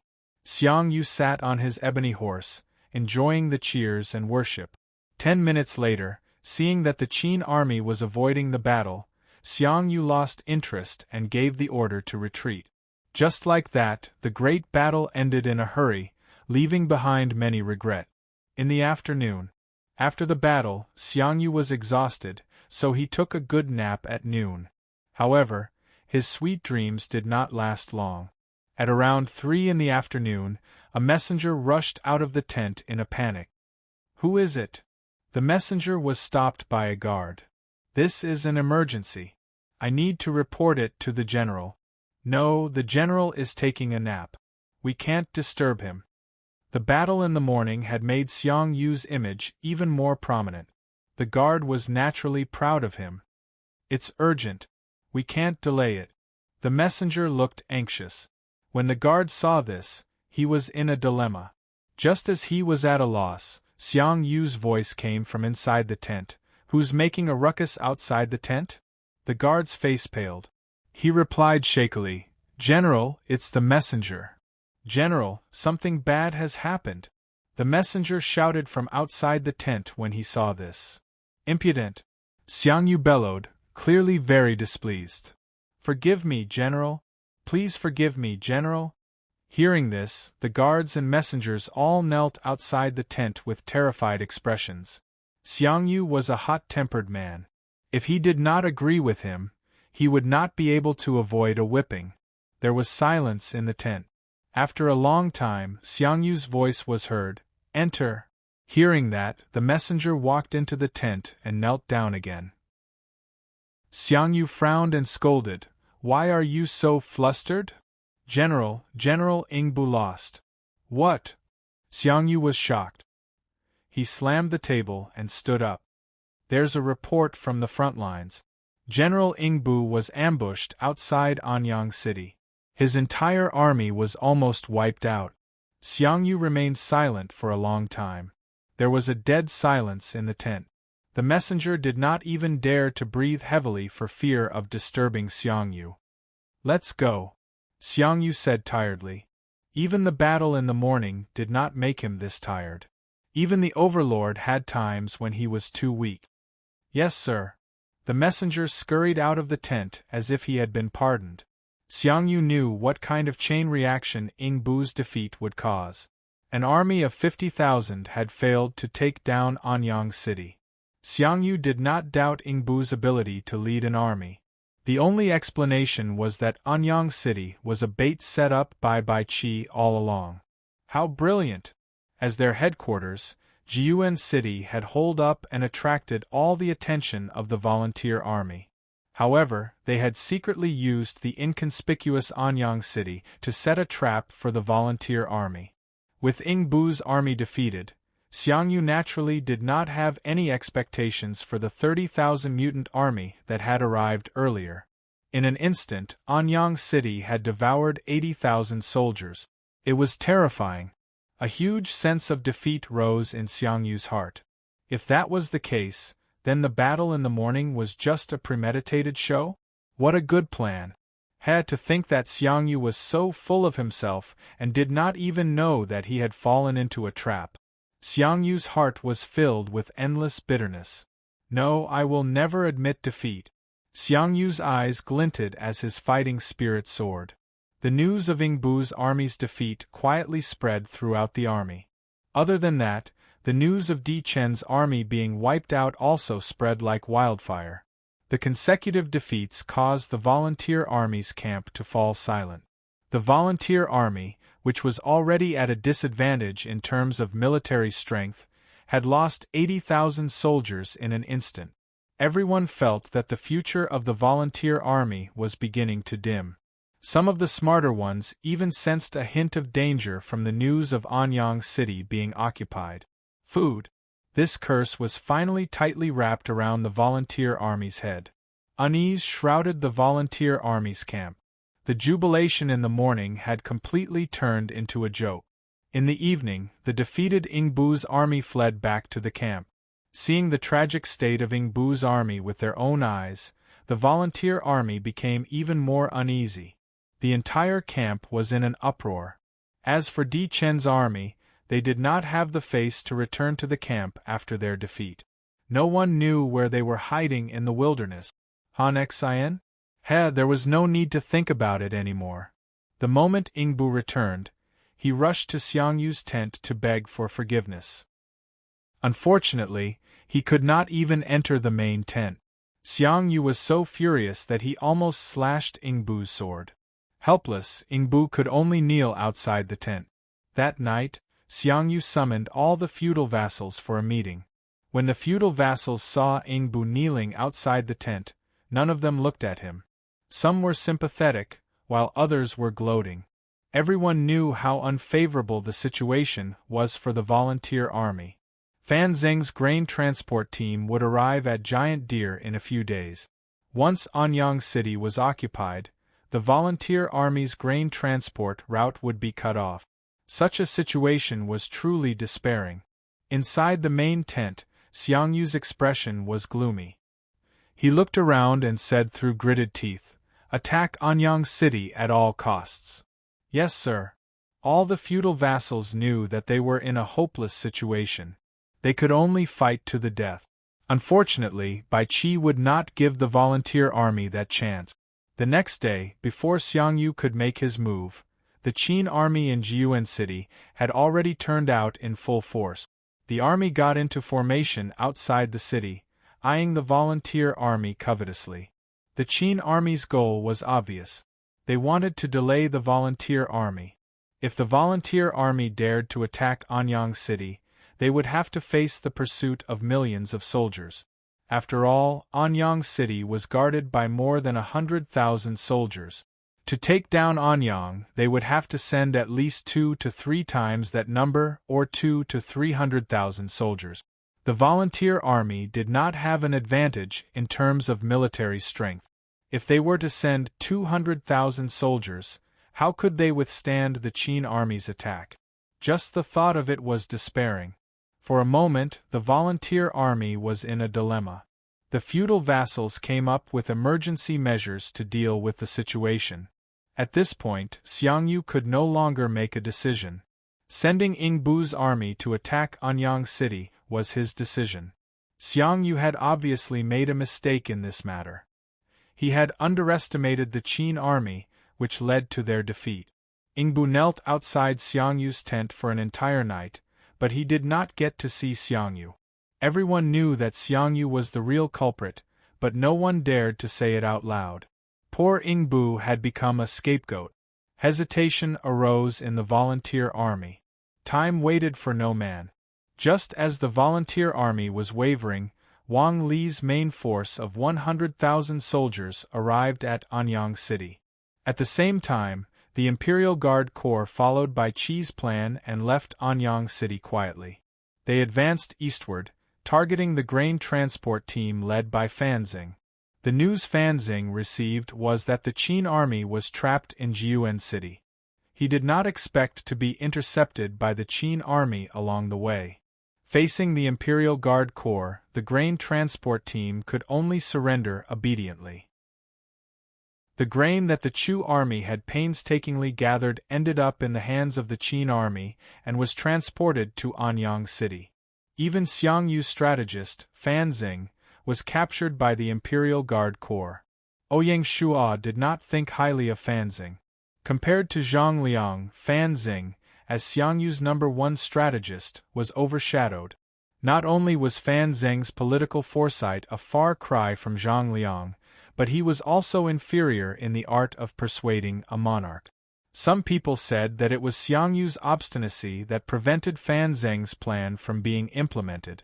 But in reality, as a top strategist, if he could not use a suitable method to persuade the monarch to accept his plan according to his character, it was a failure in itself. Fan Xing liked to take advantage of his seniority and was curious about the plan, but he did not consider Xiangyu's character. When the two of them collided, it naturally aroused Xiangyu's disgust. Therefore, it was true that Fan Xing was intelligent, but he was not a qualified strategist. A truly qualified strategist would not suggest the appointment of a king of Chu, which would impede Xiangyu and make him bear the crime of regicide. A truly qualified strategist would not allow Han Xian to be put in an important position in Xiangyu's camp. A truly qualified strategist would not beat around the bush at the banquet at Hongmen. He would have killed Liu Bang directly and made it a fait accompli. What would Xiangyu do then? A truly qualified counselor would have noticed Liu Bang's plan and warned his master, Xiangyu, when Liu Bang was secretly plotting against him. A truly qualified strategist would not have been detested by Xiangyu after being crowned with the title of second father. Ouyang Shua looked uncertain as he looked at the old man in the hall. Bai Hua said, "Wui, do you want to recruit this man?" Fan Xing was captured by the Imperial Guards, so he was naturally in Ouyang Shua's hands. Ouyang Shua shook his head. "Why? You don't want him? Just don't give him to me." Bai Hua took advantage of the situation when he heard this. "In your dreams." Fan Xing was not a cabbage, so Ouyang Shua naturally would not let him go so easily. "Then what do you think?" Bai Hua was speechless. Fan Xing was ashamed and resentful. He did not expect that he would be so disliked. This man is very useful. Don't forget that Xiangyu has a divine general under him. Think about it, if we exchange Fan Xing for that divine general, will Xiangyu agree? When Bai Hua heard this, he gave Ouyang Shua a dirty look. "Wui, you're too bad." To be continued. Chapter 427. Guards! Here. Send a letter to Xiangyu. Tell him that his second father is in our hands. Ask him to exchange for Han Xian. Otherwise, Fan Xing will die in Anyang. Yes, sir. Exchanging Fan Xing for Han Xian was not a bad deal. After Fan Xing was taken away, Ouyang Shua held a discussion with the others before dismissing the meeting. Anyang was now rich in resources and a strong military force. Ouyang Shua was confident that even if Xiangyu personally led an attack, Anyang could hold out for a few days. The army guarding Anyang consisted of 140,000 soldiers from Wang Li's army, 10,000 from the Imperial Guard, and 2,400 from the Featherwood Guards, a total of 160,000 soldiers. The 500 elites brought by Bai Hua and Feng Qiuhuang were basically wiped out. Ouyang Shua simply removed them from the fighting force and focused on protecting the two women. The two generals, Chao Can and Zhou Bo, could only serve as guards for the time being. Similarly, Xiahou Ying stayed by Ouyang Shua's side as a personal guard. This was the good thing about the game. As long as a general recognized a master, they would not betray him. Naturally, Ouyang Shua did not have to worry that Xiahou Ying would kill him while he was asleep to avenge his former master. The core of the army was still Xiao He. Taking advantage of his free time, Ouyang Shua sought out Xiao He several times to discuss the territory. Yes, territory. Ouyang Shua no longer had much suspense about the Battle of Giant Deer. His mind was already focused on the changes and arrangements of the main map after the battle. The current Xiao He was far from being as powerful as the three heroes of Han in history. However, Ouyang Shuo was not worried at all. As soon as they returned to the main map, Gaia would naturally revise the subdued historical figures so that they would be at their peak level. In the main camp of the Revolutionary Army, Xiangyu was shocked and angry when he received the letter. As expected, everything was as he had predicted. While the feudal lords were still arguing, Bai Qi's butcher's knife had already fallen. It was too late. Xiangyu was dejected. Xiangyu did not object to exchanging Han Xian for Fan Zeng. No matter what, Fan Zeng was his second father. He had to save him. Most importantly, the Revolutionary Army was in a desperate situation after their rations were robbed. Their plans for hegemony came to nothing. Guards. Here. Bring Han Xian to me. Yes, sir. The guard recognized Han Xian. After all, Han Xian had come to Xiangyu's tent several times to speak to him, but he had always been rejected. After a while, Han Xian was tied up and brought into the tent. Upon closer inspection, Han Xian's expression was unusually calm. Han Xian had naturally heard about what had happened in the army over the past 2 days, and he seemed to have already predicted today's outcome. Xiangyu looked up at Han Xian with a complicated expression. For a long time, Xiangyu did not speak, as if he wanted to say something. Seeing this, Han Xian smiled. General, there is only one way to turn the tables, and that is to create the illusion of peace talks during the exchange of captives. In fact, it is a desperate battle. You will attack Anyang City with all the strength of the army. With Han Xian's intelligence, he had long noticed Xiangyu's indescribable feelings. Han Xian's judgment had been verified several times, so Xiangyu naturally wanted to hear Han Xian's opinion. Unfortunately, he had rejected Han Xian's suggestions several times and even mocked Han Xian. Based on Xiangyu's character, how could he open his mouth? Xiangyu's expression became even more complicated when he heard that. After a while, he shook his head and said, "That's second father. I can't disregard his life." Alas! Han Xian let out a long sigh and did not speak. What a woman's benevolence! The next day, Han Xian was tied up and sent to Anyang City. Ouyang Shuo kept his promise and immediately let Fan Zeng go. Untie General Han. Yes. Although Han Xian was captured, his expression was unusually calm. General, please sit down. Hearing this, Han Xian calmly sat down below. General, I have admired your name for a long time. Please forgive me if I have neglected you. Ouyang Shuo was very polite to Han Xian. Han Xian did not express an opinion. Ouyang Shuo's expression changed when he saw this. Did Di Chen send an invitation to you? Yes. Why didn't you agree? Ouyang Shuo looked nervous. He was really afraid that Han Xian would say something extraordinary. There is no other reason. The timing is not right. If Di Chen could take Anyang City, I would have agreed. Unfortunately, he didn't. Ouyang Shuo was speechless. That was close. Di Chen almost succeeded. He could not imagine what kind of waves Di Chen would cause in the north if he had 2 generals, Lian Pu and Han Xian. Fortunately, Bai Qi was more skillful. What do you think about the Lord of Martial Peace's plan? Ouyang Shuo changed the topic. Han Xian said lightly. Not bad. That simple? That's simple. Ouyang Shuo's mouth twitched. Han Xian was not convinced. If Han Xian was in charge of the Revolutionary Army, the situation would be unpredictable. General, are you willing to take up a post in Shanghai City? Ouyang Shuo asked carefully. He was really worried that Han Xian would refuse. Compared to Di Chen, Ouyang Shuo was more attractive to historical talent. The characteristics of Shanghai City was also not something that Handan City could compare to. Ouyang Shuo still did not have full confidence. Yes. Cough. Ouyang Shuo choked. Please, you are a divine general. Shouldn't you be more reserved? You don't understand? A little. Ouyang Shua admitted honestly that he did not expect Han Xian to agree so readily. I know a little about the art of judging people. The Marquis has the Emperor's qi. He is a rare wise ruler. I have been looking for a wise ruler everywhere. Now that I have met him, what reason do I have to refuse? Ouyang Shua heard this and suddenly understood. Had the Emperor's qi already taken root in his body?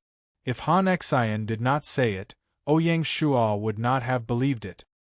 He only knew that the golden Qilin seal had become more and more unpredictable after he extracted the dragon soul from Liu Bang. When Ouyang Shua practiced the inner canon of the Yellow Emperor, he could vaguely feel that he had established a mysterious connection with the seal. Other than that, Wang Feng and the other generals were even more in awe of Ouyang Shua.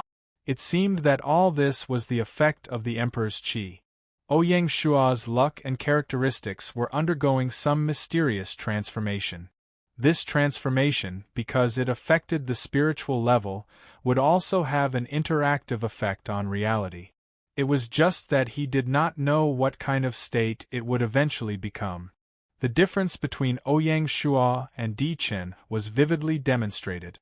One tried his best but could not get what he wanted, while the other made a divine general submit with just a few words. Could it be that this was the legendary aura of a king? Ouyang Shua thought maliciously.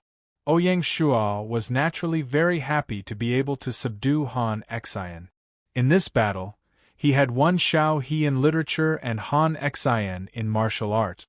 Of the three heroes of the early Han dynasty, Ouyang Shua had won two. What was there to be dissatisfied with? General, Ouyang Shua bowed to Han Xian as a form of greeting. Han Xian turned sideways and then solemnly bowed. Greetings, Marquis. At this point, the relationship between the ruler and the subject had been settled. Ouyang Shua had won another divine general. Ouyang Shua checked Han Xian's attribute. Name, Han Xian, divine level, title, soldier immortal, unparalleled state scholar, dynasty, Qin Han identity, general of Shanghai City, occupation, special general loyalty, 70 commander, 99 force, 70 intelligence, 85 politics, 45 specialty, military strategy, increases troop morale by 40, movement speed by 30, defense by 20, lethality by 25, ancient book. 3 chapters on the art of war by Han Xian. Equipment, ancestral sword evaluation, the best in martial arts, the best in strategy. Overcome danger, destroy hardness, and be brittle. Zhao plotted against Han Bin, and set up Wei Biao. Since the capital was tightened, he led the army to the north. He helped Wei climb the mountain to destroy Zhao. His might was as bright as fire, and his momentum surpassed the wind. His generation was like a remnant, and his level was like grass. 2 prefectures were purged, and the 4 states were raised. He cared for northern Yen, and represented the East Sea. Subdued the dragon, and took its journey. Han Xian's commander-in-chief was a little higher than Bai Qi's, close to the war Saint Sun Wu's. Bai Qi was both a commander-in-chief and a fierce general. Han Xian was more purely a commander-in-chief. The more soldiers Han Xian had, the better. This showed Han Xian's ability to command troops. How could the title of soldier immortal be easy? In addition, Han Xian was also a military theorist, a representative of military strategists. He had organized military books with Zhang Liang, and had written 3 chapters on the art of war in Han Xian. Compared to Bai Qi, Han Xian's personality was slightly flawed. For Ouyang Shua, he was naturally tolerant. The generals in his army might not all be great and honorable people. After learning that Ouyang Shua had subdued Han Xian, the 2 women were both envious and jealous. Why do you always get to see good things? Feng Qiuhuang was unhappy. There's nothing I can do about it. Looks determine fate. Ouyang Shua was in a good mood, and he joked. Tisk, he's clearly not handsome. That's right, he's not tall either. How could the two women tolerate Ouyang Shua's smugness? They continued to mock him. Jealousy. You're just jealous. Facing a certain person's shamelessness, the two women were also speechless. The Battle of Giant Deer was about to end. The looting of the supply team signaled the end of the volunteer army. The 600,000 volunteer army was blocked by the 1 million Qin soldiers, unable to advance or retreat. The army was short of food, and it looked like they would run out of food soon. The ones who could not sit still were not the feudal lords, but the players of the anti-Qin faction. The feudal lords, who should be harvesting contribution points, had already reaped great rewards from the earlier battles. They did not want to be buried with the volunteer army. In order to reduce their losses, the feudal lords thought of a solution, which was suicide. Once a feudal lord committed suicide, the army he brought could be safely teleported back to their territory. In just a few days, the feudal lords, who were suffering from a lack of food, committed suicide one after another. In a short period of time, the numbers of the volunteer army decreased sharply. Under this chain reaction, in just 4 or 5 days, other than a few ambitious feudal lords, the rest of the feudal lords had already retreated from the battlefield. Once the inhuman army retreated, the volunteer army's defeat was irreversible. The afterglow of the setting sun shone on the valley, making it look exceptionally bleak. To be continued. You're tuning in to the Phoenix Knights YouTube channel. Don't forget to subscribe and join us on this journey to catch the most captivating stories.